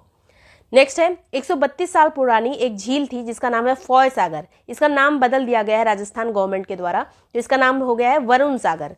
तो ये कहाँ स्थित है? अजमेर में स्थित है। नेक्स्ट है एशियन विंटर गेम्स 2025 का में जो है पहला स्थान किसका रहा? तो चीन जो है पहले नंबर पे है। आयोजन भी इसका चीन में किया गया था। भारत को इसमें कोई भी पदक नहीं मिला है। तो विंटर गेम्स में पहले नंबर पर चीन है। आयोजन चीन में हुआ था, ये याद रखिएगा। भारतीय महासागर सम्मेलन आईओसी का 8th एडिशन अभी आयोजित किया गया है। तो कहाँ पर? तो मस्कट में किया गया, जो कि ओमान की राजधानी है। पहला एडिशन इसका आयोजित हुआ था सिंगापुर में। अभी ये 8th एडिशन था जो कि मस्कट में आयोजित हुआ। 71 सीनियर राष्ट्रीय पुरुष कबड्डी चैंपियनशिप का खिताब किसने जीता है? तो सर्विसेज ने जीता है। रनर अप कौन रहा? तो सर्विसेज ने रेलवेज को हराया। और जवाहरलाल नेहरू इंडोर स्टेडियम जो है हमारे इंडिया का सेंट्रल में, वो जो है वहां पर इसका आयोजन किया गया है। नंबर 1 पे रहा सर्विसेज, याद रखिएगा, सीनियर राष्ट्रीय पुरुष कबड्डी चैंपियनशिप में। हाल ही में प्रेसिडेंट्स रूल कहां पर लागू किया गया है? तो मणिपुर में लागू किया गया है। आर्टिकल 356 के तहत प्रेसिडेंट रूल जो है लागू होता है, और जिसमें जो है राज्य में कोई भी गवर्नमेंट नहीं होती उस टाइम पे ये रूल लगता है, जिसमें राष्ट्रपति शासन चलता है। नेक्स्ट है, भारत के नए मुख्य चुनाव आयुक्त कौन बने हैं? तो इनका नाम है ज्ञानेश कुमार। 26 नंबर के बने हैं। इससे पहले 25 नंबर पे राजीव कुमार थे, अभी ज्ञानेश कुमार बने हैं। नेक्स्ट है, 4th जो है नई रामसर साइट अभी हो गई, तो टोटल भारत में जो है 89 रामसर साइट हो गई है। अभी तक 85 थी, 4 और जुड़ गई तो 89 हो गई। अभी चारों कौन कौन सी याद रखिएगा, मोस्ट इंपॉर्टेंट 3rd और 4th है ये वाली। पहले ही यहाँ पर सक्करा कोट्टाई पक्षी अभ्यारण्य जो कि तमिलनाडु की है, थेंथंगल पक्षी अभ्यारण्य जो कि तमिलनाडु की है, फिर सिक्किम की पहली बनी है और झारखंड की पहली रामसर साइट बनी है। तो इसका नाम है, सिक्किम वाली का नाम है खेचियो पलरी वेटलैंड और झारखंड वाली का नाम है उधवा झील। तो ये दोनों पहली बनी है, इसलिए इंपॉर्टेंट है। नेक्स्ट बात करेंगे, 13वें नंबर का एक्वेरिन 2025 सैन्य अभ्यास अभी आयोजित हुआ है भारत और मालदीव के बीच में। इसका आयोजन मालदीव में ही किया गया है और ये 2 से 15 फरवरी के बीच में एक्वेरिन सैन्य अभ्यास हुआ भारत मालदीव के बीच में, और 13वें नंबर का था। ये एडिशन याद रखेगा, किस डेट को हुआ ये सब कुछ डिटेल में पूछा जा रहा है, इसलिए सब चीज याद रखनी है। राष्ट्रीय अकादमी पुरस्कार 2024 जो है डोंगरी भाषा वाला किसको दिया गया है? तो चमन अरोड़ा को दिया गया है, एक और अश्वत्थामा के लिए। अभी यही जो है अभी इसकी घोषणा ही की गई है डोंगरी वाले की, तो ये याद रखिएगा, चमन अरोड़ा को मिला है। इनकी पुस्तक का भी नाम याद रखिएगा, एक और अश्वत्थामा। टोटल 24 भाषाओं में ये पुरस्कार दिए जाते हैं, जिसमें से 22 जो हमारी जो भाषाएं हैं 8वीं अनुसूची वाली, उसके बाद 2 और जो राजस्थानी और इंग्लिश, इसमें भी दिया जाता है। टोटल 24 हो जाती हैं। दिल्ली की नई मुख्यमंत्री कौन बनी? इनका नाम है रेखा गुप्ता और ये 4th फीमेल सीएम है। और दिल्ली में जो है विधानसभा की सीटें हैं 70, जिसमें से बीजेपी ने जीती है 48 और आपने जीती है, आम आदमी पार्टी ने 22 सीटें। नेक्स्ट है, भारत का पहला व्हाइट टाइगर ब्रीडिंग सेंटर कहाँ पे स्थापित हुआ है? तो ये रीवा मध्य प्रदेश में, वहीं पर टाइगर वगैरह ज्यादा हैं तो वहीं पर स्थापना की गई है। टाइम मैगजीन की वुमेन ऑफ द ईयर 2025 सूची में स्थान पाने वाली एकमात्र भारतीय महिला कौन है? तो इनका नाम है, कई बार इनका नाम आपने अलग अलग पुरस्कारों में सुना होगा, वाइल्ड लाइफ संरक्षक हैं असम की पूर्णिमा देवी वर्मन। इनको जो है टाइम मैगजीन ने वुमेन ऑफ द ईयर 2025 की सूची में डाला है, एकमात्र भारतीय महिला है। नेक्स्ट है यहाँ पर धर्मा गार्जियन संयुक्त अभ्यास जो है सैन्य अभ्यास, ये किसके किसके बीच में होता है? तो भारत और जापान के बीच में 25 फरवरी से 9 मार्च के बीच में ये आयोजित हो रहा है। 6th एडिशन है ये धर्मा गार्जियन का, और इसका आयोजन कहाँ पे हो रहा है? तो फ्यूजी में, जो कि जापान में है। बाफ्टा फिल्म अवार्ड 2025 में सर्वश्रेष्ठ फिल्म कौन सी थी? तो कॉन्क्लेव को बहुत ज्यादा अवार्ड इसमें मिले हैं। इसके अलावा बेस्ट डायरेक्टर का अवार्ड किसको मिला है? तो ब्रैडी कॉर्बेट को। बेस्ट एक्टर किसको मिला है? तो एड्रियन ब्रॉडी को। और बेस्ट एक्ट्रेस मिकी मेडिसन को। तो ये मतलब चारों नाम याद रखिएगा। कॉन्क्लेव को बेस्ट फिल्म, ज्यादातर जो है अलग अलग जो भारत के बाहर के पुरस्कार होते हैं उसमें बेस्ट फिल्म बहुत पूछ लिया जाता है, तो कॉन्क्लेव याद रखिएगा। नेक्स्ट है, सेबी के 11th चेयरपर्सन कौन नियुक्त हुए हैं? तो इनका नाम है तुहिन कांत पांडे। और सेबी की स्थापना कब हुई थी? 1988 में। इसको जो है स्टेचुटरी बॉडी का दर्जा 1992 में दिया गया था, तो ये सब याद रखना है। 11th चेयरपर्सन है तुहिन कांत पांडे। 1 नेशन 1 पोर्ट, ये पहल किसने शुरू की? तो हमारे जो जहाजरानी वाले मिनिस्टर हैं सर्बानंद सोनोवाल ने। नेक्स्ट है, प्रयागराज जो महाकुंभ में भगदड़ हुई थी, कितनी तारीख को हुई थी? तो 29 जनवरी को ये घटना है, और इसके लिए जांच के लिए एक आयोग बना जिसका नाम है जो न्यायिक आयोग बना। इसके नेतृत्व किसने किया था? तो इस जांच आयोग का नेतृत्व किया था हर्ष कुमार ने। बजट 2025-26 में घोषित स्वामी 2.0 फंड किस मंत्रालय से संबंधित है? वित्त मंत्रालय से संबंधित है स्वामी फंड, और इसका 2nd एडिशन है, तो ये 2.0 है। ये किस चीज के लिए? तो इसके तहत जो है 1 लाख आवास इकाइयों को पूरा करने के लिए 15,000 करोड़ रुपए आवंटित किए गए हैं इस बार के बजट में स्वामी प्रोजेक्ट के लिए, जिसमें कुछ मकान बने होते हैं, कंप्लीट नहीं होते, कुछ बिल्डिंग्स होती हैं, उनको पूरा करवाया जाएगा। तो इसके लिए 15,000 करोड़ रुपए आवंटित किए गए हैं। IIT मद्रास और इसरो के द्वारा संयुक्त रूप से विकसित एरोस्पेस गुणवत्ता वाले सेमीकंडक्टर चिप का नाम क्या है? तो IIT मद्रास और इसरो ने मिलकर एक चिप बनाया जिसका नाम है आइरिस। अगला है जलवायु जोखिम सूचकांक CIR 2025 में भारत की रैंक क्या है? तो इसमें भारत की रैंक है 6th। जर्मन वॉच के द्वारा इसको जारी किया जाता है। इसमें कहा गया है कि डोमिनिका, चीन वगैरह सबसे ज्यादा प्रभावित है जलवायु परिवर्तन से, और इसमें जलवायु जोखिम में भारत का नंबर कौन सा है? 6 नंबर। जर्मन वॉच इसको जारी करता है, ये वाला ज्यादा इंपॉर्टेंट है भारत का। ऑपरेशन डेविल हंट का संबंध किससे है? तो बांग्लादेश की पूर्व प्रधानमंत्री जो शेख हसीना थी और आवामी लीग से की जो संपत्तियां हैं उसको निशाना बनाकर हिंसा की जा रही है बांग्लादेश में, तो उस हिंसा को खत्म करने के लिए ऑपरेशन डेविल हंट शुरू किया गया है बांग्लादेश में। तो पूछा जा सकता है किससे संबंधित है? बांग्लादेश से। भारतीय तटरक्षक बल के द्वारा सागर कवच 2025 का आयोजन कहाँ पे किया गया है? तो भारतीय तटरक्षक बल इसको आयोजित करता है हर साल। तो इसको पश्चिम बंगाल में इस बार आयोजित किया गया है 21 से 22 फरवरी के बीच में। सबसे पहले कुछ इंपॉर्टेंट डेज हैं, जैसे 3 मार्च को वर्ल्ड वाइल्ड लाइफ डे मनाया जाता है, विश्व वन्य जीव दिवस। 2025 में इसकी थीम थी wild life conservation, finance, investing in people and planet. Wild life conservation finance के बारे में है ये, और investing in people and planet. Next है 8 मार्च को अंतर्राष्ट्रीय महिला दिवस मनाया जाता है, और इसकी थीम इस बार 2025 में थी एसिलरेट एक्शन। एसिलरेट एक्शन इसकी थीम थी, और अक्सर जो थीम वगैरह लिखी रहती है उसको इंग्लिश में ही याद किया करिए, क्योंकि जब हिंदी में भी इसको लिखते हैं तो कभी कभी देवनागरी में लिख देते हैं इंग्लिश वाला ही, तो इंग्लिश में ही याद करिएगा। और WEF ने के द्वारा हाल में कहा गया था कि फुल जेंडर जो पैरिटी है, मतलब जेंडर इक्वलिटी पूरा लाने में 2158 मतलब सन 2158 तक हम जो है जेंडर इक्वलिटी तक पहुंच सकते हैं, मतलब ऐसा एक्सपेक्ट किया गया है WEF के द्वारा, अगर स्टेटमेंट आ जाए, ऐसा बन जाए तो, क्योंकि हाल में ही एक रिपोर्ट में इन्होंने कहा था। और ये जो अंतर्राष्ट्रीय महिला दिवस मनाया जाता है, 1908 में न्यूयॉर्क में महिलाओं द्वारा उचित वेतन और मतदान के अधिकार के लिए एक मार्च निकाला गया था 1908 में।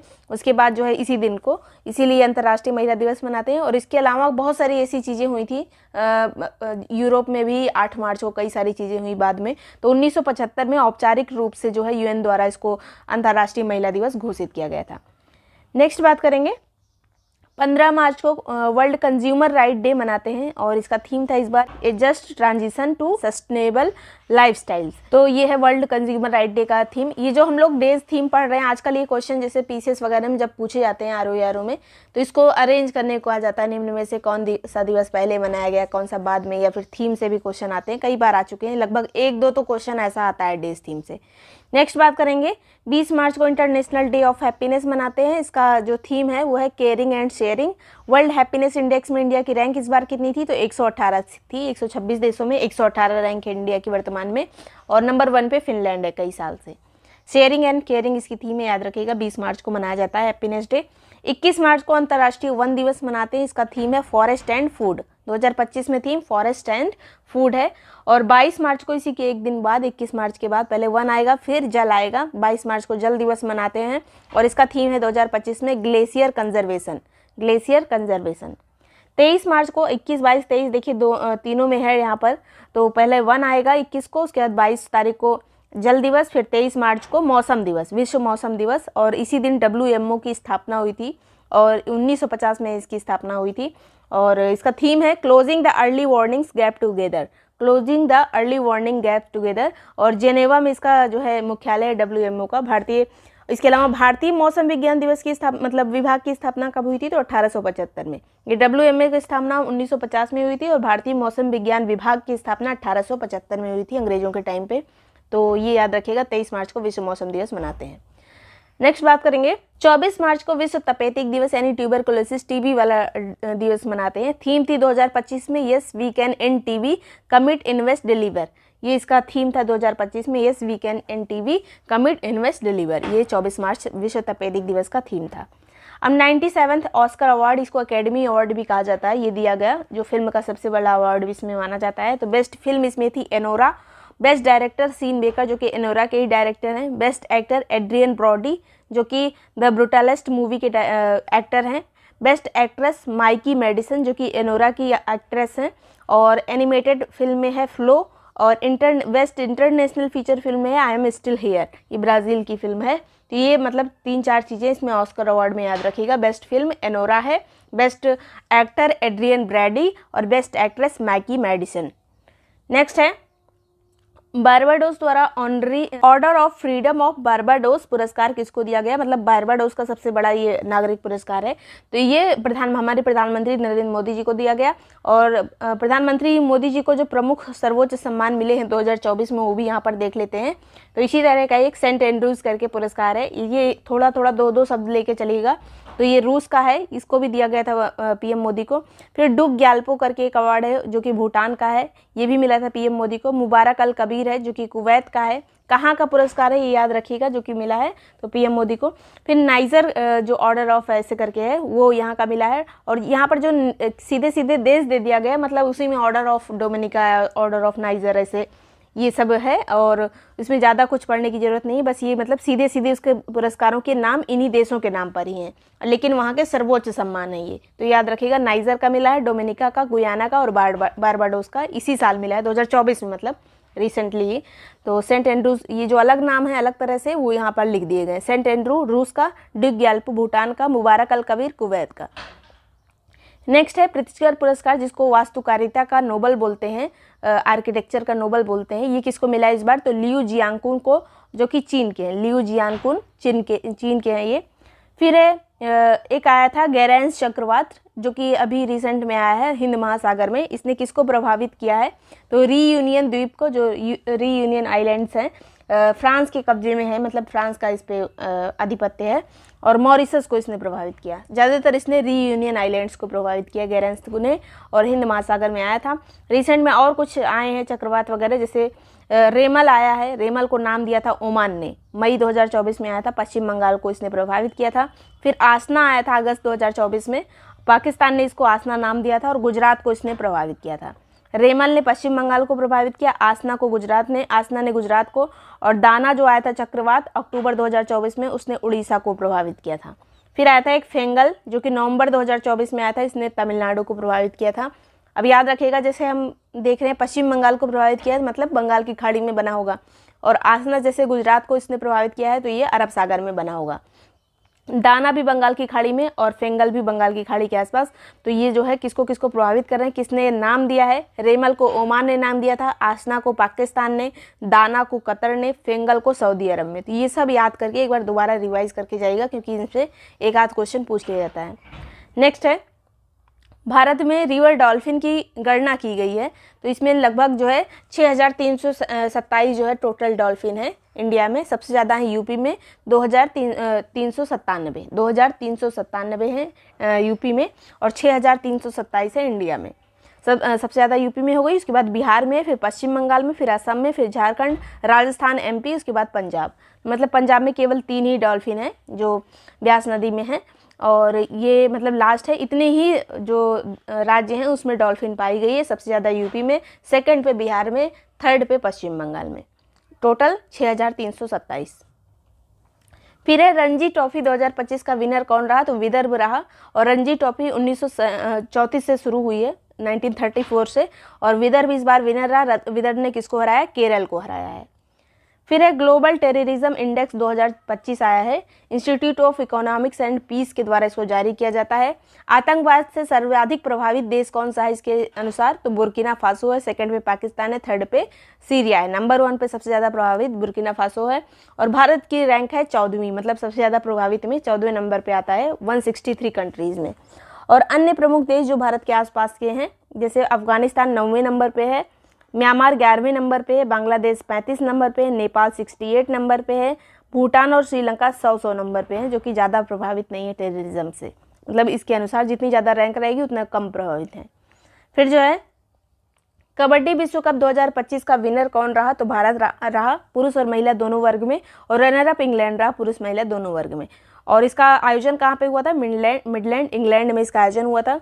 जो पुरुष टीम थी इंडिया की, उसके कैप्टन कौन थे, तो मंथीराम अरुमुगन जो है इंडियन कबड्डी टीम के, पुरुष टीम के ये कैप्टन हैं, और महिला टीम की कैप्टन शिल्पा हैं। तो ये याद रखिएगा, भारत विनर रहा था, इंग्लैंड रनर अप।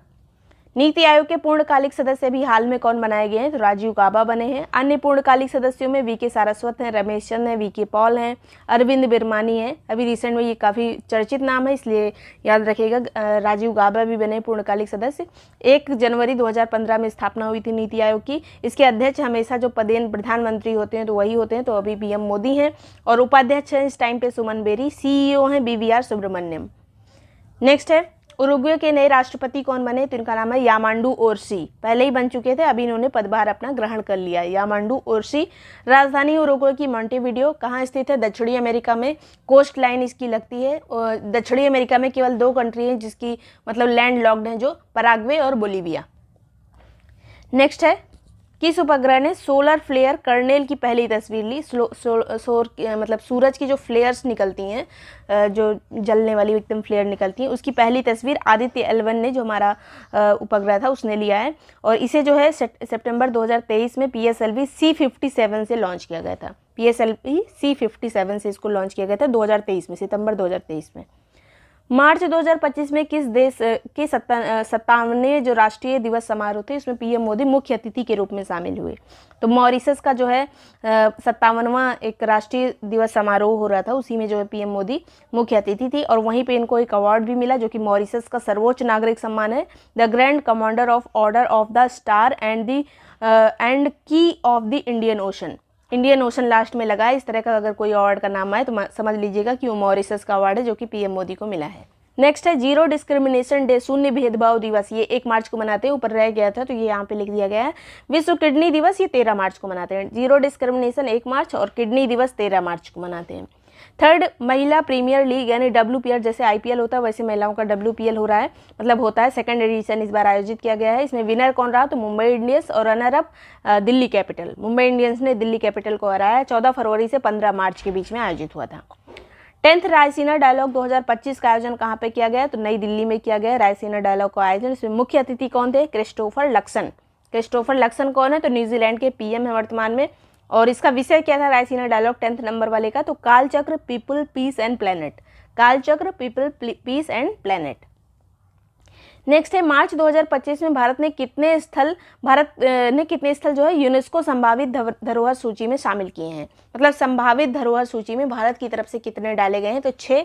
इसमें कौन कौन सा आता है? तो वाराणसी का जो घाट है, गंगा घाट है, वो आते हैं यूपी की तरफ से। और तमिलनाडु का जो है कांचीपुरम के मंदिर इसमें आते हैं। सतपुड़ा टाइगर रिजर्व आता है मध्य प्रदेश का।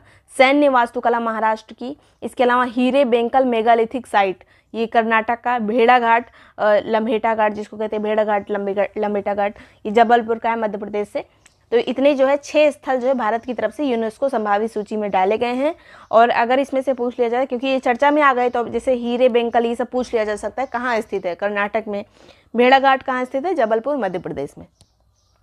नेक्स्ट है खेलो इंडिया पैरा गेम्स 2025। इसका 2nd एडिशन आयोजित हुआ अभी नई दिल्ली में 20 से 27 मार्च के बीच में। इसका शुभंकर था उज्ज्वला नाम की गौरैया। और ये जो इसमें जो है नंबर 1 पे कौन रहा? तो शीर्ष रैंक में सबसे ज़्यादा पदक जीते हरियाणा ने। और 2nd नंबर पे है तमिलनाडु, 3rd पे है उत्तर प्रदेश। नंबर 1 पे जो था हरियाणा, उसने 34 स्वर्ण, 39 रजत, 31 कांस्य जीते, टोटल 104 पदक जीते। अब वो यूपी का एग्जाम देना है तो यूपी का भी याद रखिएगा। 23 स्वर्ण, 21 रजत, 20 कांस्य, टोटल 64 पदक जीते। केवल स्वर्ण वाला याद रखिए और टोटल वाला। 23 स्वर्ण जीते हैं और टोटल 64 जो है पदक जीते हैं। और हरियाणा ने 34 स्वर्ण जीते हैं, 104 पदक जीते हैं। और ये कहाँ पे आयोजित हुआ? नई दिल्ली में। और इसके अलावा खेलो इंडिया जो गेम्स हैं 2025 वाले, वैसे ये तो पैरा गेम्स की अभी हमने बात की, पैरा गेम्स दिल्ली में आयोजित किए गए। वैसे खेलो इंडिया गेम्स कहाँ पे होंगे? तो बिहार में होंगे ये।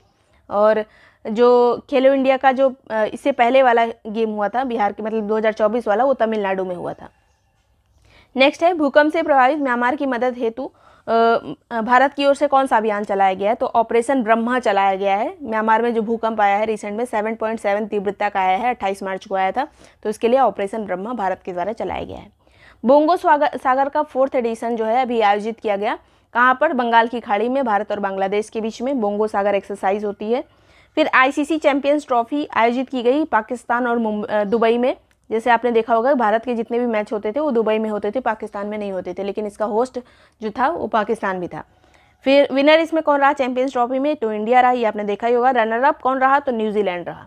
इंडिया विनर रहा इसमें चैंपियंस ट्रॉफी में। इस बार 3री बार ये विनर रहा है इंडिया। 2002 में रहा था, 2013 में रहा था, और 13 के बाद अभी 2025 में जो है चैंपियंस ट्रॉफी भारत ने जीती है।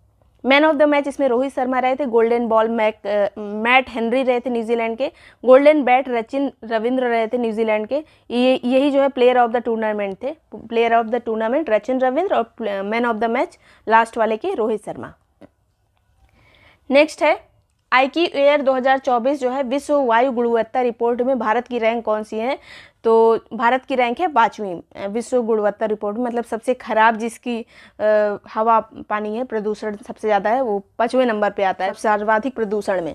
20 सबसे ज़्यादा जो प्रदूषित शहर हैं पूरे विश्व में, उसमें 13 शहर भारत के हैं, 20 में से 13 भारत के हैं। और दुनिया का सबसे प्रदूषित शहर कौन सा है, तो बर्निहाट है, जो कि असम का है, मतलब इंडिया का है वो भी। और सर्वाधिक प्रदूषित देशों में जो 5वें नंबर पे भारत है, तो पहले दूसरे तीसरे चौथे पे कौन है, तो पहले नंबर पे चाड है जो सर्वाधिक प्रदूषित है इसकी एयर, उसके बाद सेकेंड पे बांग्लादेश है, फिर पाकिस्तान है, फिर कॉन्गो गणतांत्रिक राज्य है, फिर 5वें नंबर पे भारत है। चाड, बांग्लादेश, पाकिस्तान, कॉन्गो गणराज्य, उसके बाद भारत। नेक्स्ट है खेलो इंडिया विंटर गेम्स 2025 का आयोजन कहाँ पे किया गया था, तो जम्मू कश्मीर और लद्दाख में किया गया था। ये शीर्ष इसमें रहा था इंडियन आर्मी, ये विंटर गेम्स की बात हो रही है। और सेकंड पे रहा था हिमाचल प्रदेश, थर्ड पे लद्दाख, पहले नंबर पे इंडियन आर्मी, याद रखिएगा। नेक्स्ट है स्वतंत्र भारत से पहले जो सुप्रीम कोर्ट के न्यायाधीश थे जिन पर महाभियोग शुरू हुआ था, उनका हाल में निधन हो गया। महाभियोग उन पे चला था लेकिन मतलब लास्ट तक नहीं पहुंचा था। तो ये महाभियोग जो है अभी तक किसी पे ऐसा नहीं लगा है, लेकिन शुरुआत हो गई थी इन पे प्रक्रिया, पहली बार ऐसा हुआ था।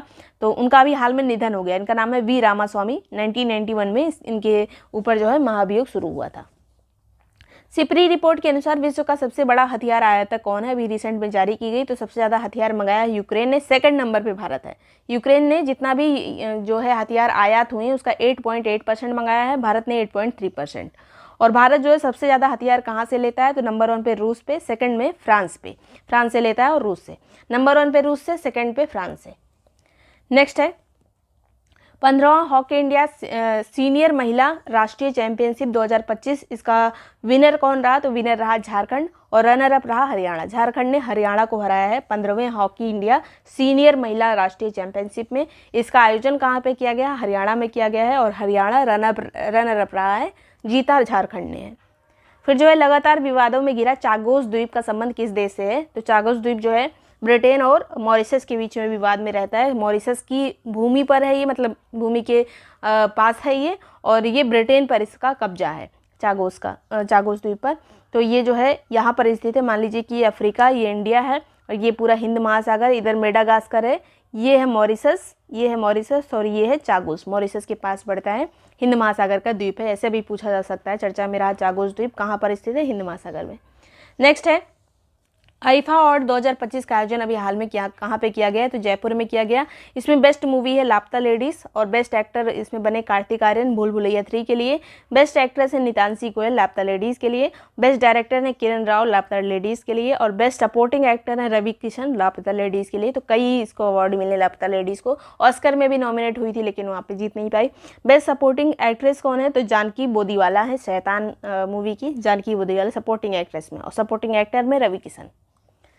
नेक्स्ट है खंजर का 12th एडिशन अभी आयोजित हुआ। खंजर एक्सरसाइज किसके बीच होती है, तो भारत और किर्गिस्तान के बीच में 10 मार्च से 23 मार्च के बीच में आयोजित की गई। किर्गिस्तान में ही इसका आयोजन किया गया है। फिर जो है भारत का 58वां टाइगर रिजर्व कौन सा बना है, तो माधव टाइगर रिजर्व जो कि शिवपुरी में है मध्य प्रदेश में। और 57वां कौन सा था, तो रातापानी टाइगर रिजर्व, ये भी मध्य प्रदेश में था। तो टोटल 58 हो गए हैं अब tiger reserve. M Turing award जो है 2024, ये किसको मिला, ट्यूरिंग अवार्ड। ट्यूरिंग जो है कंप्यूटिंग का नोबेल कहा जाता है। ये मिला है एंड्रू बार्टो और रिचर्ड सटन, दो लोगों को, एंड्रू बार्टो और रिचर्ड सटन, दोनों यूएसए के हैं। ये मैसेच्यूसेट्स जो यूनिवर्सिटी है उसके, ये हैं अल्बर्टा जो यूनिवर्सिटी है, अल्बर्टा नाम है इसका, उसके हैं रिचर्ड सटन। नेक्स्ट है यूनिवर्सिटी वगैरह नहीं पूछी जाएगी, यूएसए से संबंधित है दोनों। ट्यूरिंग अवार्ड किसका है, तो M Turing award computing Nobel कहा जाता है इसको। 59th ज्ञानपीठ अवार्ड अभी दिए गए। तो इसमें जो है किसको अवार्ड दिया गया ये वाला, तो विनोद कुमार शुक्ल को, छत्तीसगढ़ के हैं। छत्तीसगढ़ से पहला किसी ने ज्ञानपीठ अवार्ड जीता है, हिंदी भाषा के लिए दिया गया है ये। और इसकी शुरुआत कब हुई थी ज्ञानपीठ अवार्ड की, तो 1961 में, लेकिन पहली बार दिया गया था 1965 में। और 58 नंबर का, ये तो 59 है, विनोद कुमार शुक्ला को मिला। 58 नंबर का 2 लोग को मिला था, गुलजार को और राम भद्राचार्य जी को, तो 2 लोग को मिला था 58 वाला। एबेल पुरस्कार 2025 जो कि गणित का नोबेल कहा जाता है, ये किसको मिला है, तो मसाकी काशीवारा को, और ये जापान के हैं मसाकी। और ये एबेल पुरस्कार नॉर्वे की गवर्नमेंट देती है। फिर जो है हुरुन ग्लोबल रिच लिस्ट में टॉप 10 में आने वाली पहली भारतीय महिला कौन सी है, तो रोशनी नर्रार जो है ये 5th नंबर पे हैं, टॉप 10 में मतलब आई है, पहली बार ऐसा हुआ है। और फर्स्ट नंबर पे कौन है, एलिस वॉल्टन है। और बस इतना याद रखिए कि टॉप 10 में आने वाली पहली भारतीय महिला कौन सी है, तो रोशनी नर्रार है 5th नंबर पे। महाराष्ट्र भूषण पुरस्कार किसको मिला है, तो राम सुतार को, जो शिल्पकार हैं, और इनको पद्मश्री भी मिल चुका है, पद्म भूषण भी मिल चुका है, और अभी महाराष्ट्र भूषण दिया गया है। तो ये इतनी चीज़ें मोस्ट इंपॉर्टेंट थी मार्च मंथ से। वीडियो पसंद आया, यूज़फुल लगा तो लाइक सब्सक्राइब कर लीजिएगा, कमेंट में बताइएगा कैसा लगा।